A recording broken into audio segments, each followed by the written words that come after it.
wabarakatuh. Waalaikumsalam warahmatullahi wabarakatuh. Ila hadratin Nabi Mustafa sallallahu alaihi wasallam wa ila kafatil ulama al-muslimin al-amilin wa khususan ala hadha al-musannif syaikhul lillah lahum al-fatihah. A'udzu billahi minasyaitonir rajim. Bismillahirrahmanirrahim. Alhamdulillahi rabbil alamin, arrahmanir rahim, maliki yaumiddin. Iyyaka na'budu wa iyyaka nasta'in. Ihdinas siratal mustaqim. Siratal ladzina an'amta 'alaihim ghairil maghdubi 'alaihim waladdallin. Alhamdulillah, kita dapatkan kesyukuran kepada Allah SWT. Alhamdulillah, wassalatu wassalamu ala rasulillah wa ala alihi wa sahbihi wa man wala. Rabbi syrah lana sudurana wa yassir lana umurana wa hlul 'uqdatam min lisanina yafqahu qawlana. Subhanaka la 'ilma lana illa ma 'allamtana innaka antal alimul hakim. Wa la hawla wa la quwwata illa billahil 'aliyyil azim. Kita masuk tajuk baru ya. Ya. Iaitu as-sunnah kan. As-sunnah ya. Quran dah habis kita bicarakan. Kita masuk al-sunnah eh?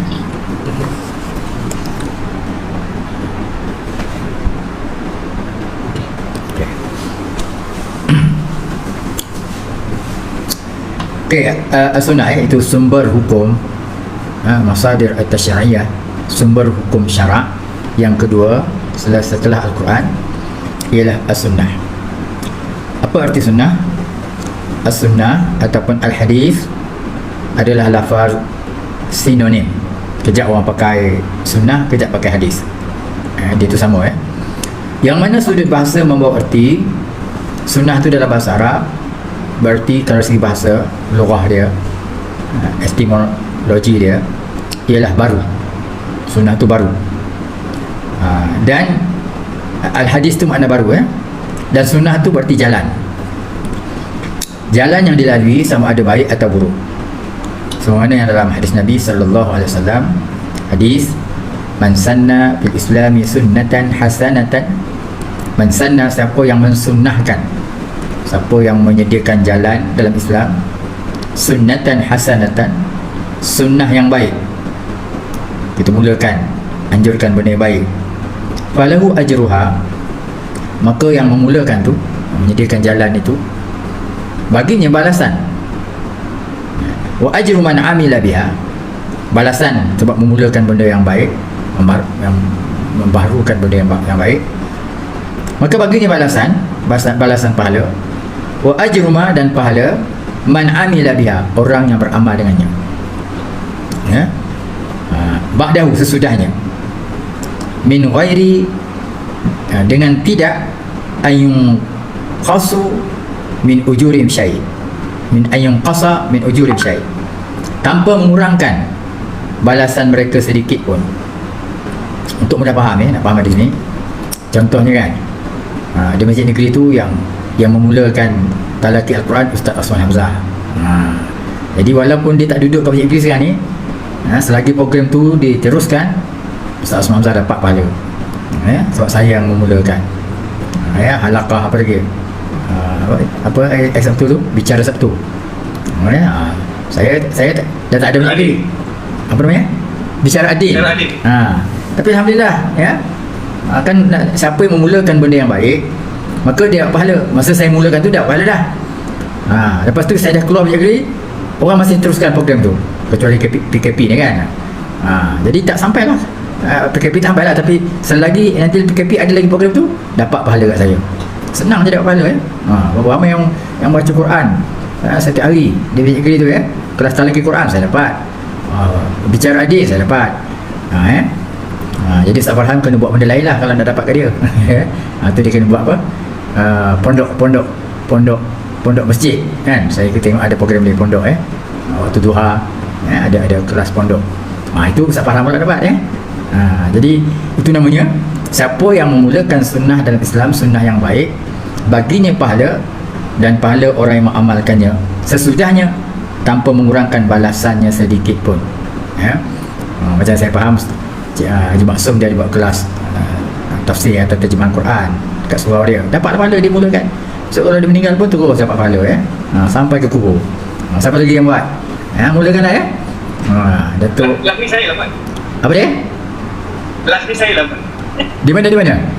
kelas sekarang nih. Oh kelas. Oh, dapat juga dapat juga sahamnya. Ya betul.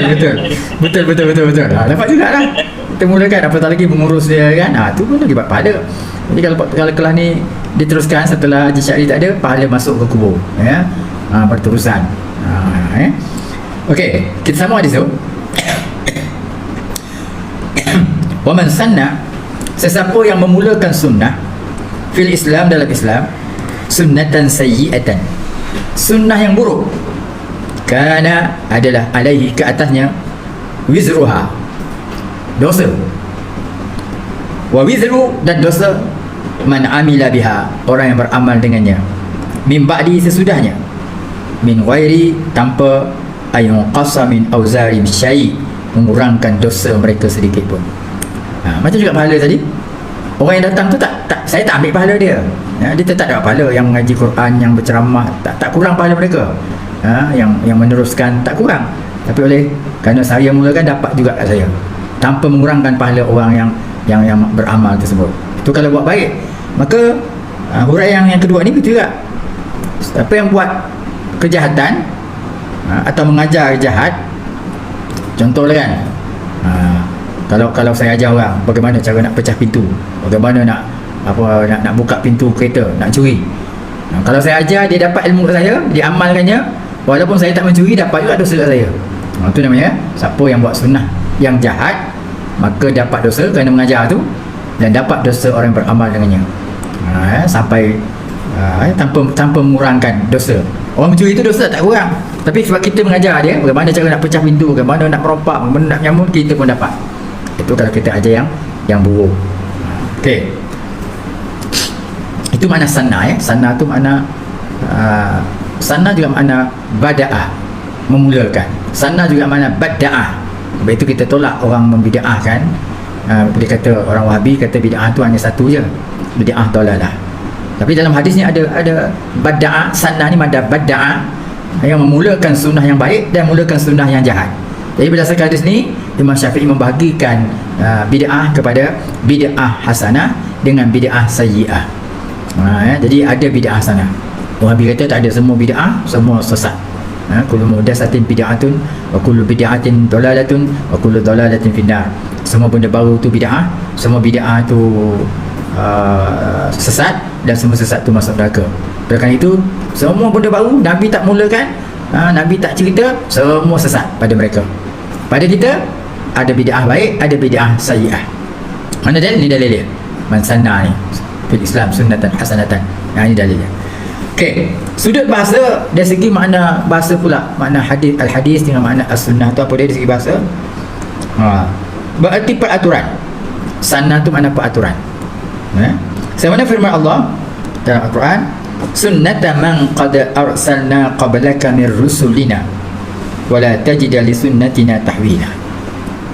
Sunnah orang yang diutuskan sebelummu daripada rasul-rasul kami, dan kami tidak dapati kepada sunnah kami perubahan pun.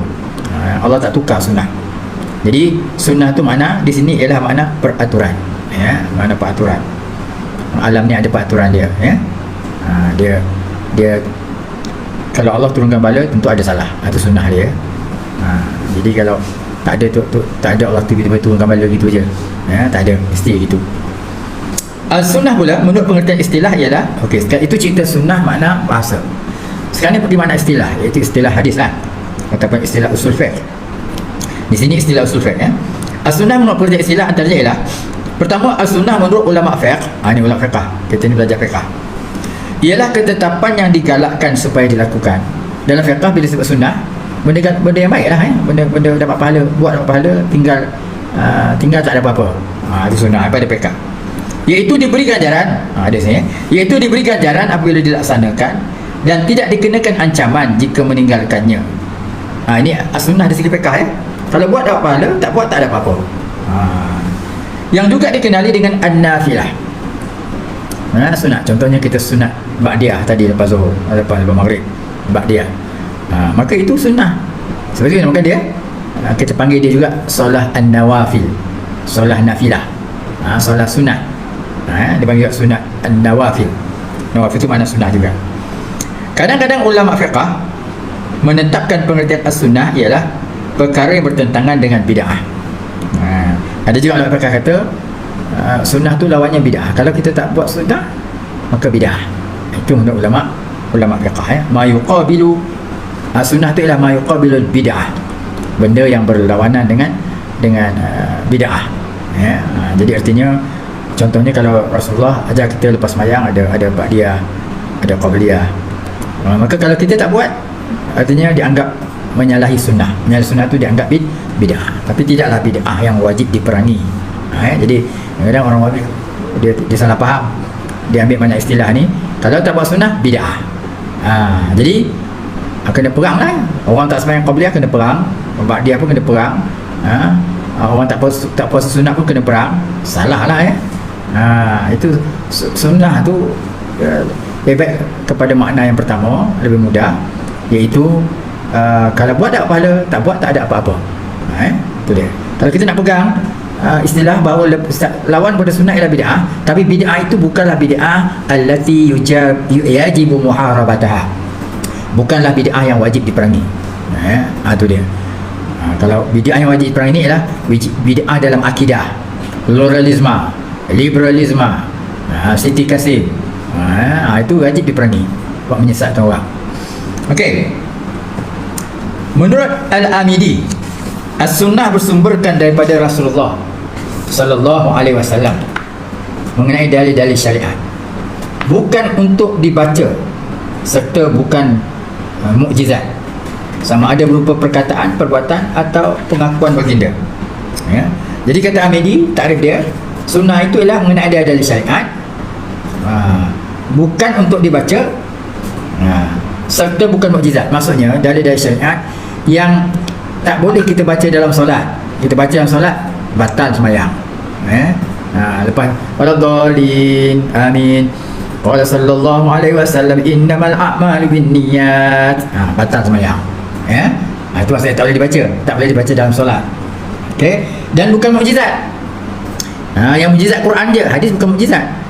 Walaupun kadang-kadang ada dalam hadis tu menceritakan tentang perkara-perkara yang mukjizat, tapi dia bukan mukjizat. Hadis bukan mukjizat. Sama ada berupa perkataan, sama ada perkataan Nabi, atau perbuatan atau pengakuan baginda.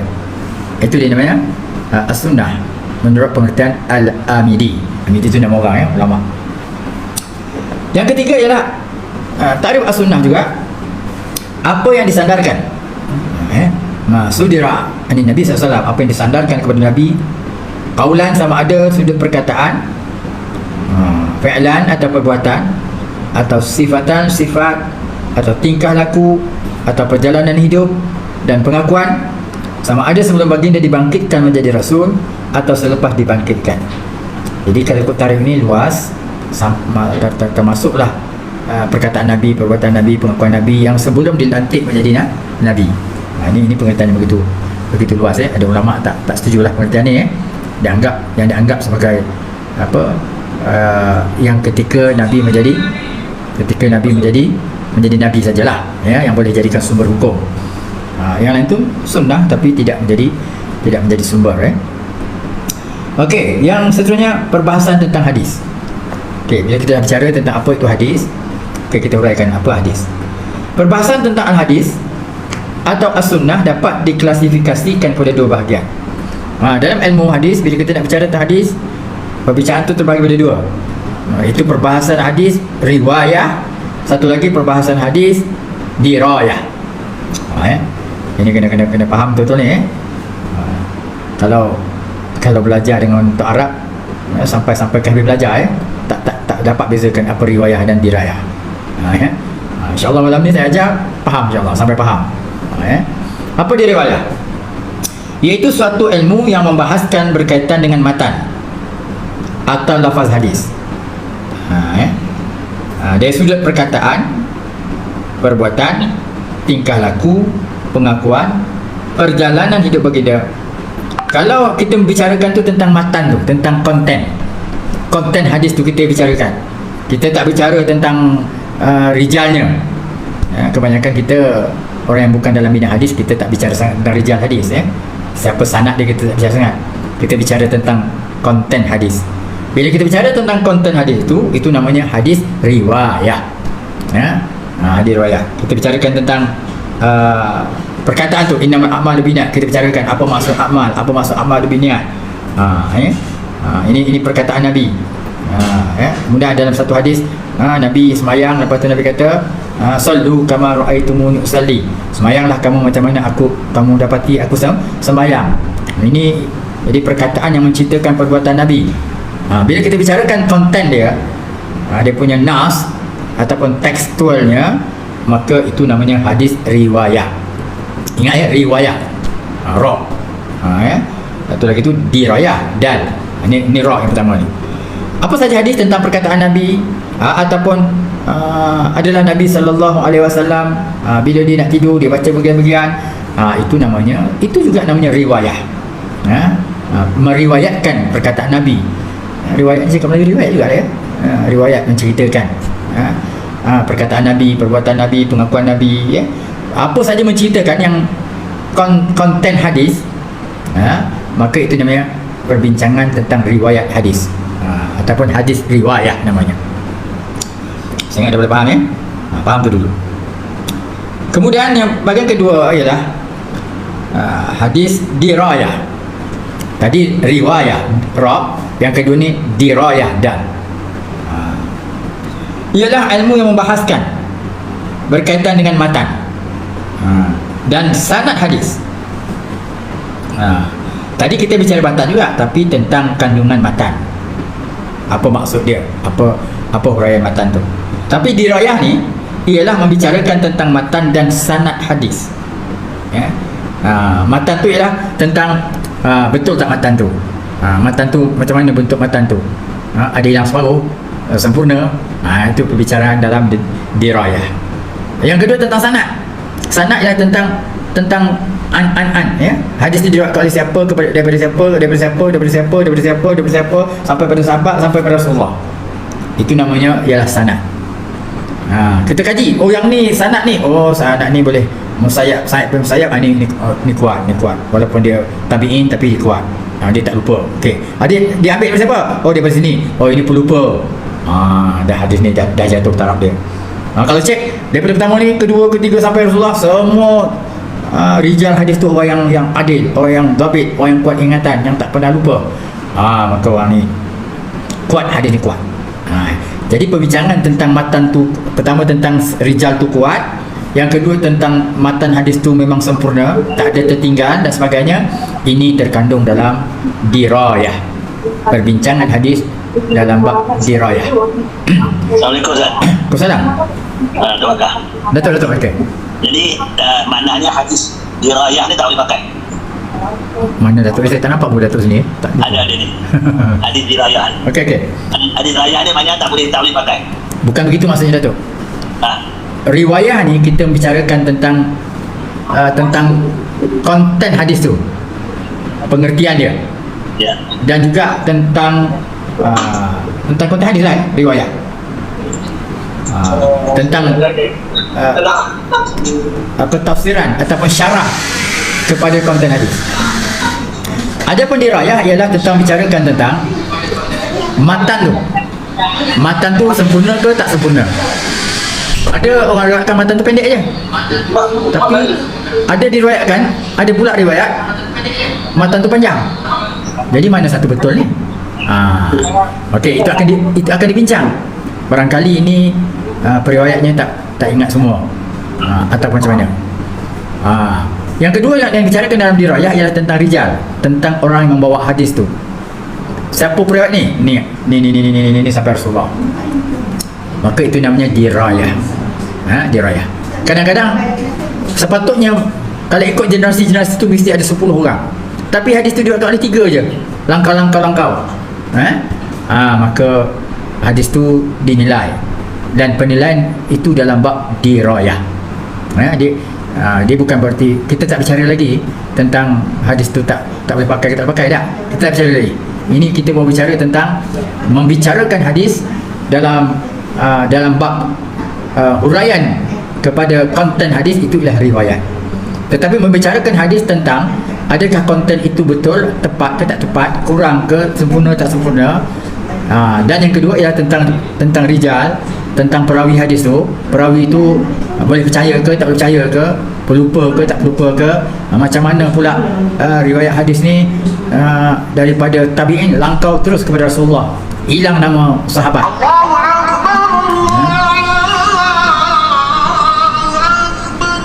Ini kita bicarakan dalam dirayah. Kita bicarakan dalam dirayah. Tak apa Datuk, nanti kita perlahan-lahan bila kita masuk sikit baru kita nampak Bila kita datangkan contoh. Maaf Ustaz, ada soalan saya nak tanya Ustaz.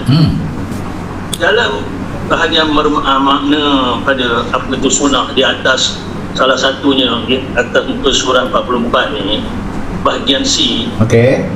Kita kata tadi dalam makna yang distandarkan pada Nabi dan sebagainya tu, tapi banyakkannya kita tak boleh dipakai kerana dia tak yang sebelum menjadi rasul tak boleh. Jadi dah Ustaz tadi. Okay. Banyaknya tapi dalam hadis riwayat dia kata termasuk sebelum dibangkitkan atau selepas dibangkitkan menjadi rasul. Okey, bagus Itu soalan yang kritikal. Ini bila kita bicarakan tentang as-sunnah pengertian antaranya ialah, maka dia terbuka kepada pelbagai pandangan. Imam ni kata sunnah begini, imam ni kata sunnah begini, imam ni kata sunnah begini. Okey. Jadi kesemua tu diterima bila dinisbahkan kepada pendapat-pendapat tersebut. Macam juga bila Syafi'i bercakap, kita terima. Hanafi bercakap, kita terima. Maliki cakap, kita terima. Tapi yang saya komen tadi tu ialah pandangan saya. Jadi pandangan kita bukan semua. Tapi yang C itu ialah pendapat, satu pendapat. Macam juga kalau pandangan saya menolak pandangan Syafi'i, boleh dari sudut academicasinya. Begitu juga nanti kita belajar pandangan Hanafi. Kita nak tolak boleh, tapi dengan ilmu lah, bukan tolak dengan ikut suka hati je. Okey, jadi ketiga-tiga tempat ni A, B, C pengertian sunnah tu semua kita terima. Semua kita terima bila kita nisbahkan kepada orangnya. Itu namanya dalam fiqh qala wa qil. Qala pendapat yang kuat, qil pendapat yang tidak kuat. Tapi semua kita bawa. Semua kita bawa. Okey. Jadi tidaklah menyimpulkan bahawa pandangan itu kita tolak. Itu pandangan secara zahirnya, pandangan saya dan sebagian ulama. Okey, jadi ketiga itu adalah takrif yang betul menurut orangnya. Menurut orangnya. Macam juga ini nisbah pada Syafi'i, ini nisbah Hanafi, dia berbeza-beza takrif itu. Perbezaan takrif itulah nanti akan membawa perbezaan kepada ijtihad ataupun dia punya metod ijtihadnya akan berbeza. Tak apa, nanti kita akan nampak nanti. Okey. Kemudian bahagian as-sunnah dari sudut matan. Tadi kan sunnah tu kita pecah dua. Saya pun tak tahu nak guna teknologi nak tulis. Sunnah tu pecah dua. Pertama dari segi matan. Ini dirayah tadi. Dirayah tu dari segi matan dan juga dari segi rijal. Dari segi perawinya. Okey, dari sudut matan berkaitan ataupun dalam bahasa Arab taqsimus sunnati min haitsul matan. Pembahagian sunnah dari sudut matan. Berkaitan bentuk serta jenis as-sunnah dari segi matan, sebagaimana dijelaskan oleh ulama usul ahkam, ia dapat dibahagikan kepada 4 bahagian. Jadi bila kita membicarakan tentang sunnah dari sudut matan, ini namanya kita masih bicara tentang riwayah tentang matan. Maka dia boleh dibahagikan kepada 4. Pertama ialah as-sunnatul qauliyah, sunnah perkataan. Sunnah perkataan. As-sunnah berbentuk ucapan yang merupakan segala perintah, tegahan serta penerangan baginda.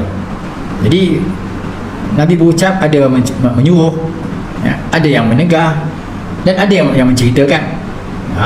Ini namanya sunnah qauliyah, sunnah perkataan.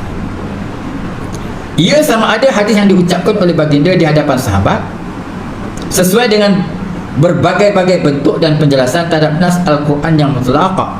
Kadang-kadang Nabi bercakap menjelaskan tentang Quran. Sallu kama aqimus solah, tegakkan sembahyang. Maka Nabi sebutlah sallu kama ra'aitumuni usalli, sembahyang macam mana aku sembahyang. Ini perkataan Nabi.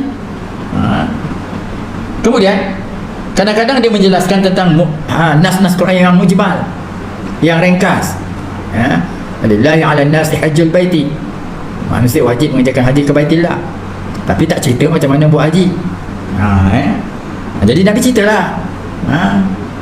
Kadang-kadang Nabi kata apa? Khudhu anni manasikakum.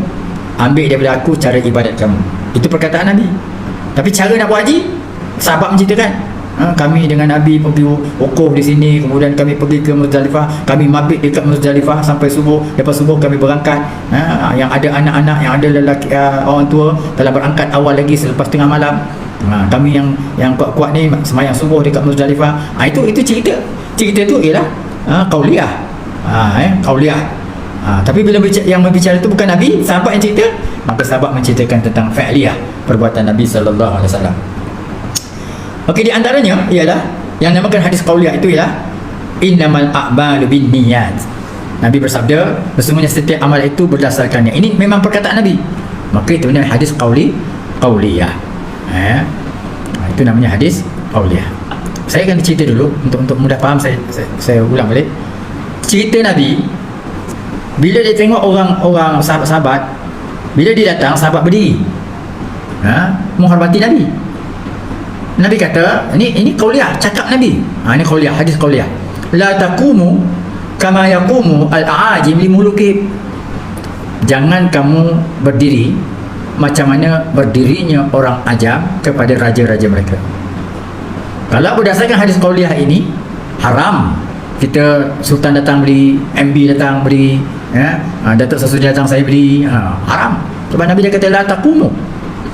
Ini hadis qauliyah. Satu ketika Raja Najasyi ni, ketika umat Islam sebelum berhijrah ke Madinatul Munawwarah, Nabi suruh berhijrah ke Ethiopia, Habsyah. Maka sahabat 70 orang diketuai oleh Abu Ja'far As-Siddiq pergi ke sana minta suaka politik. Datang Abu Sufyan minta hantar balik ke Mekah, tapi Raja Najasyi mempertahankannya. Bila mempertahankannya, artinya umat Islam berjasa kepada Raja Najasyi. Satu ketika Raja Najasyi datang, dia di atas kenderaan, Nabi di bawah kenderaan. Nabi bangun berdiri menghormati Raja Najasyi. Sahabat berkata, sahabat semua tak berdiri sebab Nabi dah kata la taqumu kama yaqumul a'ajim li muluki. Maka sahabat tengok Nabi berdiri lah semua. Ya Rasulullah, kalau boleh berdiri, engkau tak payah berdiri, kau duduk. Biar kami yang berdiri. Maka Rasul kata, tidak, ini tetamu kita. Dia terima kita jadi tetamu di negara dia, maka kita kena hormat dia bila menjadi tetamu kita. Jadi sekarang dia dah berlaga hadis qauliyah dengan hadis fa'liyah. Hadis qauliyah kata jangan, tapi fa'liyah perbuatan Nabi buat. Maka perbezaan ini akan menimbulkan kaedah mana kita nak pakai. Kita nak kuatkan hadis qauliyah ke atau hadis fa'liyah? Maka jumhur ulama, sebagai ulama mengatakan bila berlaga hadis qauliyah dengan fa'liyah, maka kita tarjihkan hadis fa'liyah. Perbuatan lebih kuat daripada perkataan. Jadi kalau boleh kita joinkan, kita beramal dua-dua hadis tu lebih baik daripada kita meninggalkan salah satu. Tapi kalau dah tak boleh dijoinkan, kena tengok nasih dan mansukh. Hadis ni dulu datang, hadis ni kemudian datang, yang kemudian lebih kuat daripada dahulu. Kalau dua-dua ni kuat, semasa datang dia, tetapi masih berlaga, maka kita kena tengok itu hadis qauliyah ke fi'liyah. Ini hadis qauliyah dan fi'liyah. Perbuatan dengan perkataan mana kuat? Maka sebagai ulama kata perbuatanlah yang kuat. Sebab biasanya bercakap senang cakap kan, buat bukan semua boleh buat. Macam kita lah kan, tapi tidaklah Nabi kan. Kita kadang suruh orang buat baik, tapi kita tak buat baik. Suruh orang derma, kita tak derma kan. Jadi orang tengok perbuatan kita. Tapi itu kita orang biasa. Rasulullah perkataannya maksum, perbuatannya maksum. Dia tidak mungkin buat benda yang bercanggah dengan perkataannya. Jadi kalau dia buat, dia berdiri itu bukanlah bermakna dia bercanggah dengan perkataannya. Dan berdirinya itu adalah lebih kuat daripada saranannya. Supaya jangan bangkit kepada sebagaimana bangkitnya orang ajam kepada raja-raja mereka. Saya nak buat contoh tu supaya nampak apa di hadis qauliyah, apa di hadis fi'liyah. Qauliyah memang keluar daripada mulut Nabi. Ada pun fi'liyah kadang-kadang tak keluar daripada mulut Nabi. Sahabat yang cerita. Adalah Rasulullah SAW apabila nak qada hajat, maka dipanggilnya kami untuk mendinding dia. Itu perbuatan Nabi tu. Walaupun bukan Nabi yang cakap Anas bin Malik yang cakap. Kan? Anas bin Malik adalah aku berkhidmat berpuluh tahun dengan Nabi SAW. Nabi tak pernah menengking aku walaupun sekali pun aku silap. Jadi bukan Nabi cerita, yang cerita tu Anas bin Malik. Jadi nampak tak beza sekarang? Apa di hadis perkataan, apa di hadis perbuatan.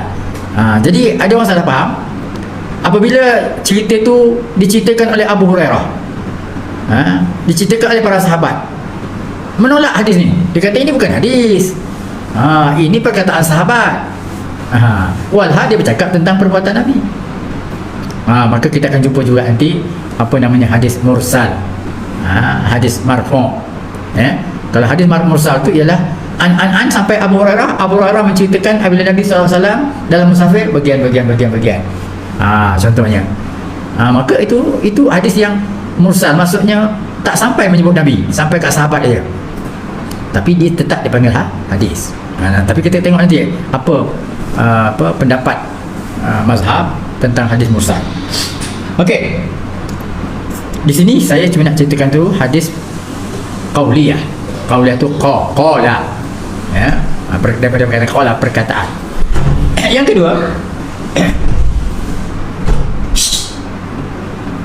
kedua, ialah hadis fi'liyah.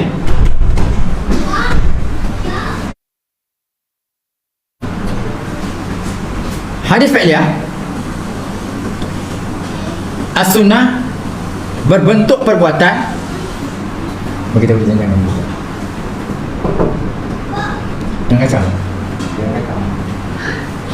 jangan masuk sini.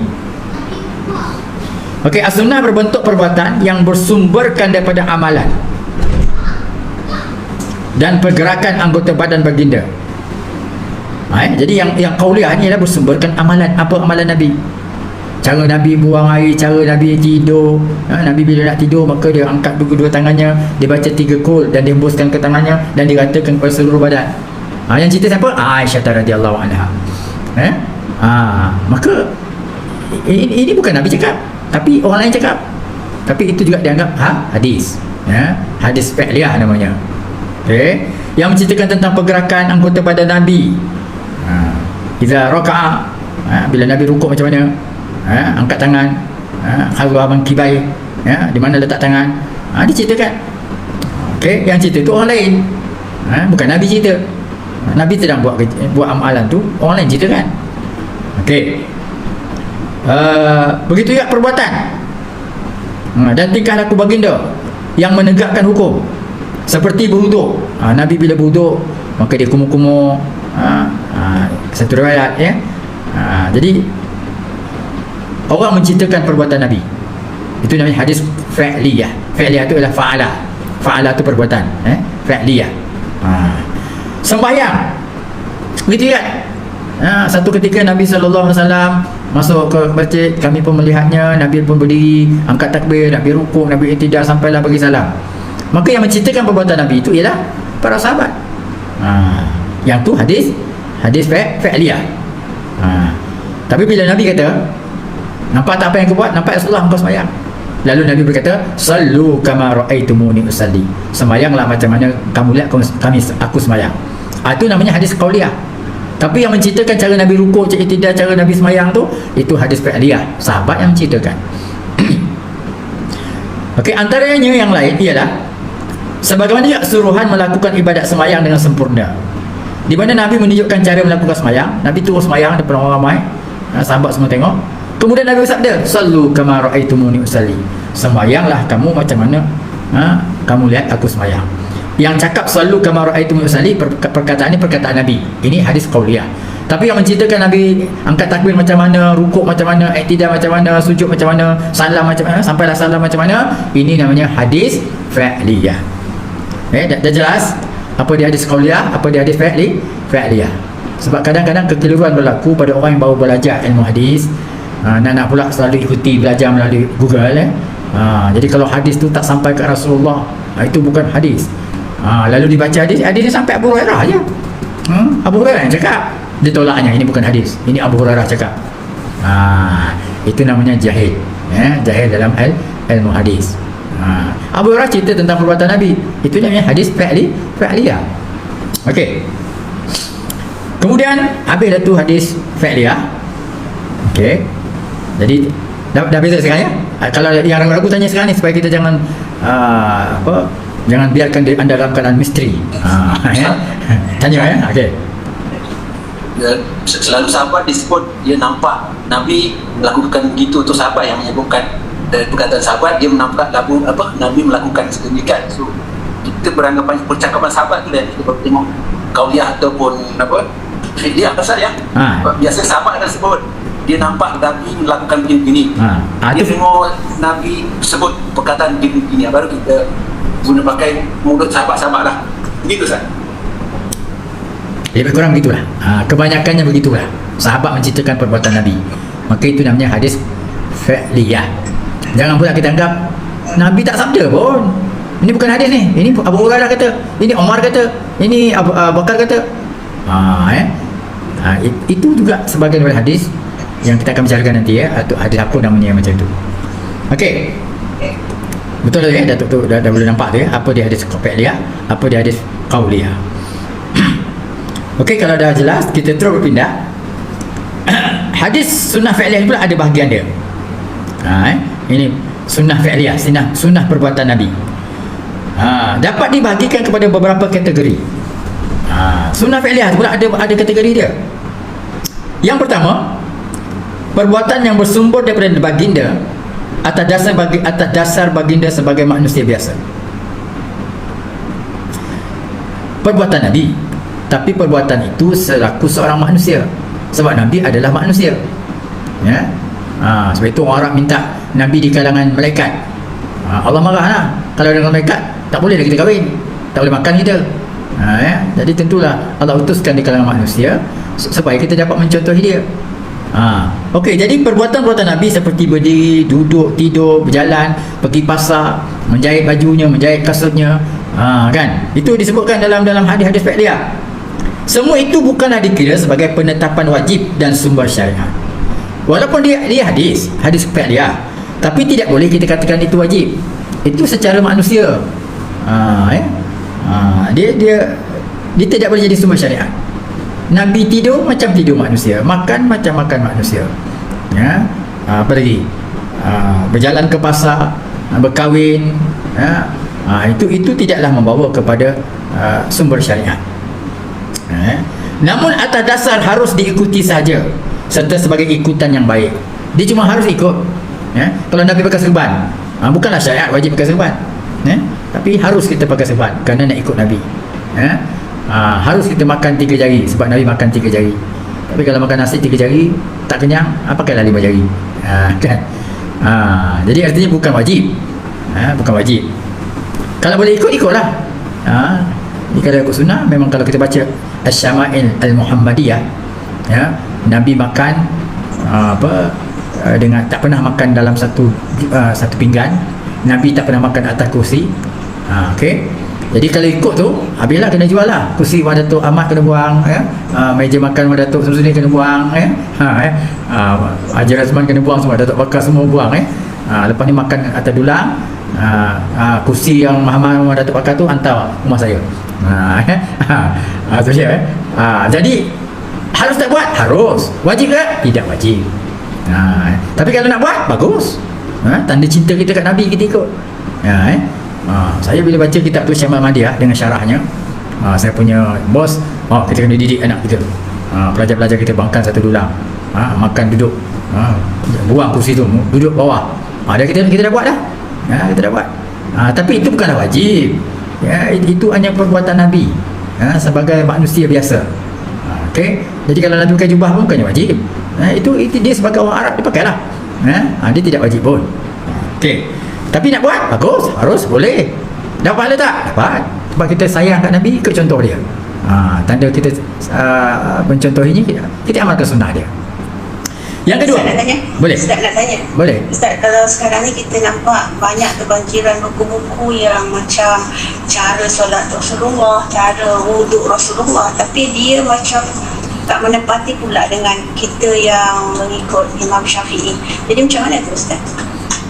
Yalah, buku-buku yang begitu biasanya ditaja oleh kerajaan Saudi, asal buku tu, secara sifat Rasulullah, sifat solat Rasulullah itu biasanya, walaupun ada yang Zamihan buat, Zamihan tu guna juga judul yang sama untuk menentang untuk kekeliruan daripada buku tersebut, Jadi itu lebih kepada mazhab. Bila ada buku-buku macam tu, ini mazhab Hambali dah, tak salah buku tu, tapi mazhab Hambali. Kita mazhab Syafi'i, berbeza, gitu je lah. Kita tak salahkan buku tu. Buku tu memang buku tu datang daripada Saudi, atau buku tu datang daripada orang yang belajar Saudi. Apa yang Cina tu, lupa saya. Yang buat, memang dia belajar kat sana lama, tak datang Cina, lupa nama dia. Begitu juga apa ya, kalau kat Shah Alam ni, Mana ada Ustadi, kan? Salahnya ialah dia bercakap secara umum di tengah masjid yang audiennya ialah orang mazhab Hanafi, mazhab Syafi'i, tapi dia bercakap mazhab Syafi'i, mazhab Hambali. Itulah silapnya. Tak kenalah nak suruh jadi macam dia. Dia belajar 6 tahun 7 tahun dekat Mekah, okeylah. Dia pun kena Islam, pergi ke Mekah, okeylah, tapi kita ni sejak umur 6 tahun kita dah belajar Islam, 6 tahun kita belajar Islam, sampailah ketua ni. Bila sampai dengan ceramah dia, kita nak berubah ikut dia, tak boleh lah. Dia memang lama kat situ dan dia tak belajar pun Syafi'i. Kita dah belajar Syafi'i lama. Banyak begitu, apalagi Ustaz Abdullah Yasin, kita bincang buku dia dekat Tauliah, dia bincang, saya terlibat, jadi dalam Ar-Rahman Al-Arsh Istawa, tentulah dia akan bawa cara akidah dia. Tuhan tu duduk ke Arsh, bersila dekat Arsh, tak sesuai dengan kita. Jadi begitulah cita-cita sifat soal Nabi tu. Kalau dia berbentuk angkat takbir, cukup lah, berbeza. Kita memang diajar macam ni, ibu jari di bawah ni, dia tidak, gitu je. Lepas tu ada yang bawa pusat. Kalau Hanafi, macam mana, Dia tak ada usalli Ustaz. Usalli memang tak adalah. Usalli itu artinya bagi dia, kita pun sebenarnya kena faham, usalli itu sunat kalau boleh membantu niat. Usalli fardal maghribi. Tetapi dengan usalli tu, bagi orang was-was, Allah usalli, Allah usalli, Allah, tak payah usalli. Usalli tu, sebab kadang-kadang saya sendiri pun tak baca usalli. Bila masuk je, tak, dia terganggu sikit. Kita sebut dulu usalli, aku semayang waktu maghrib kerana Allah Ta'ala. Allahu Akbar, senang masuk niat. Jadi kalau usalli tu pasang niat, sunat usalli tu. Tapi kalau usalli tu menyusahkan niat, jangan, tak payah baca usalli tu. Niat itu rukun yang duduk kat hati tu, niat. Ada usalli tu, lafaz usalli fardhu zuhri nama itu semuanya ialah membantu untuk masuk niat ke dalam hati. Sebab kita bukan orang Arab, kita orang ajam. Kalau kita tak latih mulut, hati kita nanti susah nak masuk. Itu je lah, bukannya wajib pun. Kalau usalli tu tak ada masalah. Usalli, nak tinggal usalli boleh, nak baca usalli boleh, tak ada masalah. Cuma pada kita, usalli itu menjadi sunat kalau boleh membantu niat. Kalau kita dah usalli fardhu Allahu Akbar, Allah tak masuk niat tadi, tak payah usalli, terus je Allahu Akbar. Angkat tangan pun tak payah. Kalau angkat tangan tu menyusahkan niat, usalli fardhu Allahu Akbar, Allahu Akbar, Allah makin lambat masuk niat. Jadi usalli fardhu Allahu Akbar, tak masuk tadi, Allahu Akbar, masuk. Angkat tangan pun tak payah, usalli pun tak payah. Kalau dengan cara itu boleh memudahkan masuk niat. Okey, jelas buat usalli. Terima kasih Ustaz. Sama. Mana saya tadi? Yang kedua, ini cerita sunnah fi'liyah. Ada sunnah fi'liyah itu ialah perbuatan Nabi selaku seorang manusia. Dia tidak membawa kepada syariat. Sama ada wajib ke sunat ke, tak ada apa-apa, dia hanya selaku manusia. Yang kedua, ada perbuatan Nabi yang menjadi amalan khusus. Ini khusus untuk Nabi, orang lain tak boleh ikut. Terhadap diri baginda saja. Antaranya ialah qiyamul lail dan bertahajud. Qiyamul lail dan bertahajud, Nabi kata wajib atas dia. Kalau dia tak buat, dia wajib qada. Jadi tahajud tu wajib bagi Nabi. Kita, saya nak contohin Nabi, saya nak wajibkan tahajud pada kita. Jangan buat menyusahkan diri. Sebab ada dah nak kata sahabat, dia lebih tua dari saya. Tua dia, umurnya Allah bagi panjang. Jadi diwajibkan benda-benda yang sunat, termasuk puasa sunat, pada diri dia. Wajibkan tahajud untuk dia sampai umurnya Allah bagi panjang. Bila umur panjang, mulalah nak tunaikan tahajud jadi masalah, nak sembahyang, nak puasa sunat jadi masalah. Siapa suruh wajib kan? Siapa suruh wajib? Sunat-sunat lah, nak buat-buat je dah atas dasar sunat, bukan atas dasar wajib. Nabi wajib untuk dia, ini khususiat untuk Nabi. Nak contoh boleh, tapi contohi tahajud Nabi atas dasar sunat, bukan atas dasar wajib. Ustaz, macam mana dia jadikan tahajud tu, puasa tu sebagai wajib Ustaz? Dia beriktikad macam mana tu dia? Kadang-kadang dalam pengamalan tarikat, dalam suluk, ada orang macam tu untuk dia jadi istiqamah kononnya. Untuk saya istiqamah tahajud tiap malam, Ustaz saya wajibkan tahajud tu pada saya. Jadi bila kita wajibkan benda yang sunat, jadi wajib dia. Sebab kita yang wajibkan. Itu jatuh macam nazar lah. Nazar tu bukannya sunat pun, bahkan nazar tu bukannya wajib. Tetapi bila dia bernazar, wajib kan? Kita kan gitu. Kalau saya lulus SPM ni, anak kita diajar nazar lah, lulus SPM puasa 3 hari. Jadi dia bernazar lah. Nazar tu kategori sunat ke apa? Sebenarnya nazar tu bukannya sunat pun, makruh dia. Sebenarnya budaya tak Ustaz? Macam budaya Hindu ke budaya apa macam tu.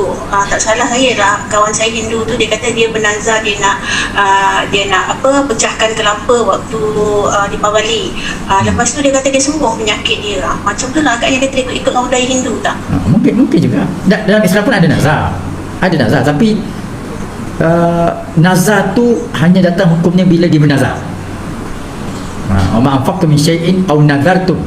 Bila kau infak atau nazar, maka hendaklah kena buat. Kena buat nazar tu. Nazar tu wajib dibuat. Tapi sebenarnya nazar itu tidak pula ada dalil atau mendorong kita bernazar. Nas itu hanya mencerita kalau nazar wajib dibuat, kecuali yang haram tak boleh buat lah. Malah contohnya saya dulu SPM, ada orang ada kes dia nazar kalau lulus SPM masuk Kristian. Yang ni tak perlu ikut lah. Malah sebenarnya dia dah kafir lah ketika dia bernazar tu. Belum lulus lagi dah kafir lah kalau ada nazar macam tu. Jadi nazar ni, kalau buat nazar benda yang harus, wajib dibuat. Kalau nazar tu benda yang haram dibuat. Kalau nazar tu bercanggah ataupun yang dibenci, boleh ditebus dengan kafarat, bayar kafarat. Itu contohnya. Okey, apa saya cerita tadi? Okey, patah balik kepada khususiat Jadi tentang mulai bertajuk ini khususiat Nabi, wajib pada Nabi. Pada kita sunat, buatlah, tapi bukan atas dasar wajib. Okey. Kemudian begitu juga, berkahwin lebih daripada 4 orang isteri dalam satu masa. Nabi riwayat mengatakan satu masa Nabi menghimpunkan sampai 6. Masa Khadijah tu satulah. Lepas Khadijah wafat, maka Nabi kahwin. Ada kata 6 satu masa, ada kata 7 satu masa. Okey. Ini khususiat Nabi. Jadi bila ada orang menyerah di kahwinkan aku ya Rasulullah, suami aku dah mati, maka Nabi pun kahwin. Ada orang mengadukan, Salamah mengadukan Nabi, Abu Salamah ni orang yang paling terbaik ya Rasulullah, tak ada lagi orang yang paling baik, tapi dia dah meninggal, apalah jadi kepada aku. Maka Nabi kata, engkau dah amalkan satu doa, supaya doanya ialah supaya Allah gantikan benda yang telah luput dengan benda yang lebih baik. Jadi dia amallah, Ummu Salamah ni amalkanlah. Habis dah Nabi yang pinang. Nabi yang pinang Ummu Salamah ni. Mana baik, Abu Salamah ke Rasulullah? Betul lah doa Nabi ni, doa yang hajat Nabi memanglah. Jadi kahwin lagi. Lepas tu sampai pada satu peringkat, bila Nabi nak kahwin lagi, Nabi kata, Allah kata tidak. Setakat ini je yang boleh. Khasatan laka min dunil mu'minin. Ini khusus untuk kau, bukan untuk orang beriman. Jadi orang beriman 4 je, masna wa sulasa wa ruba'. Yang ni Nabi sampai 6 sampai 7, itu khususiat bagi Nabi. Itu sunnah Nabi, tapi haram kita ikut.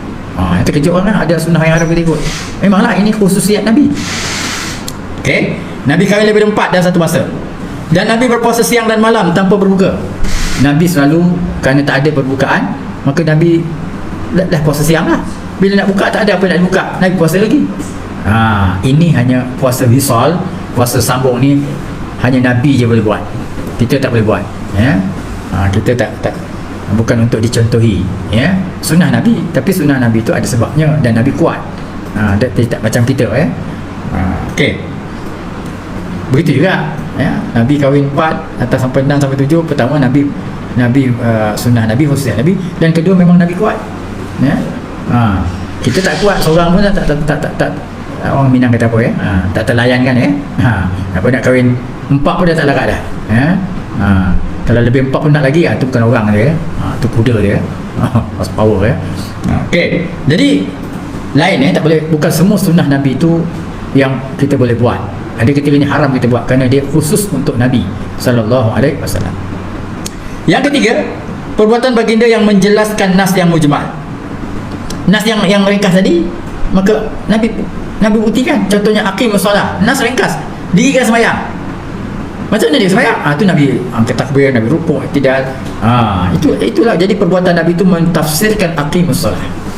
Kalau tak ada perbuatan Nabi, macam mana nak sembahyang? Sebab dalam sembahyang hanya cerita aqimu, berdiri je. Paling tinggi pun ada warka'u, sujud, wasjudu. 3 je lah, berdiri, rukuk, sujud, selesai sembahyang. Tentang 4 rakaat, 2 rakaat, 3 rakaat, hadis yang menceritakan, perbuatan Nabi yang menceritakan. Sembahyang al-waktu dan bila akhir waktu pun perbuatan Nabi yang buat. Okey. Ini perbuatan Nabi. Contohnya, okey, atau menjelaskan lebih lanjut hukum-hukum yang terkandung dalam Quran. Ya, jadi yang mujmal, yang ringkas dalam Quran dihuraikan dengan perbuatan Nabi. Contohnya baginda menunaikan solat dengan sempurna, rukuk, sujud, iktidal semuanya. Kemudian Nabi bersabda, "Sallu kama ra'aitumuni usalli." Okey. Ia merupakan penjelasan terhadap firman Allah, "Wa an aqimus solah." Firman Tuhan, hendaklah kamu mendirikan sembahyang. Tapi Quran tak cerita secara panjang, ya, secara detail. Jadi macam mana nak dirikan sembahyang? Nabi buat, ya, Nabi buat, dan Nabi kata contohlah macam mana aku sembahyang.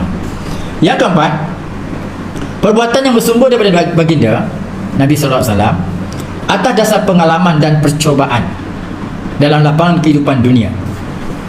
Benda-benda yang berkaitan dengan dunia, walaupun perbuatan Nabi itu hanya pengalaman, ya, pengalaman hidup dia, tak semestinya menjadi wajib kita ikut. Apa contohnya? Seperti perniagaan, ya. Jadi Nabi berniaga, itu Nabi pernah berniaga, Nabi pernah gembala kambing. Jadi Nabi ceritalah masa dia berniaga dulu, dia kalau nak untung dia buat macam ni, ya. Dia declare harga semua. Saya ambil komputer ni harga 1,500, terpulanglah, nak bayar berapa. Itu Nabi, ya. Orang Mekah tu jenis orang ada hati perut. Kalau modal je 1,500, paling kurang 2,000, dapat untung Nabi. Tapi kalau orang Melayu yang gitu, orang Melayu kalau buat macam tu, saya beli betul-betul ni 1,500 ni, ni resit dia, ni bil dia, berapa nak bayar? Betul Ustaz? Betul? Saya ikhlas 1,000 je Ustaz. 1,000 tu bayarnya. Jadi tak boleh dah ikut cara Nabi nampaknya, ya. Cara Nabi, pengalaman dia, kalau dia sebut 1,500 tentu orang bayar lebih. Itu pengalaman Nabi. Tapi bila kita cuba laksanakan tu kat Malaysia, saya beli ni handphone ni 2,000, ni bil dia, kau nak bayar berapa? Orang Malaysia tak kerti pun, boleh saya beli 2,000 Ustaz? 2,000 je bayarnya. Langsung tak ada untung, kan? Jadi tak boleh dah, pengalaman Nabi itu tak sama. Tak sama dengan apa yang kita laksana. Tak wajib kita ikut cara Nabi dalam bab berniaga yang macam itu. Dalam bab riba tak riba, itu kita wajib, itu syariat. Tapi dalam bab Nabi, ya, meletakkan harga yang macam itu, letak harga terang-terang, itu tak semestinya kita buat, ya. Tapi tak boleh kita menipu. Orang kita pula dalam berniaga menipu. Sumpah saya beli 2,000 ni, sumpah. 2,000 ni tak ada untung, padahal dia beli 1,000, ya. Itu orang Melayu pula. Banyak orang berniaga suka bersumpah, Allah laknat dia.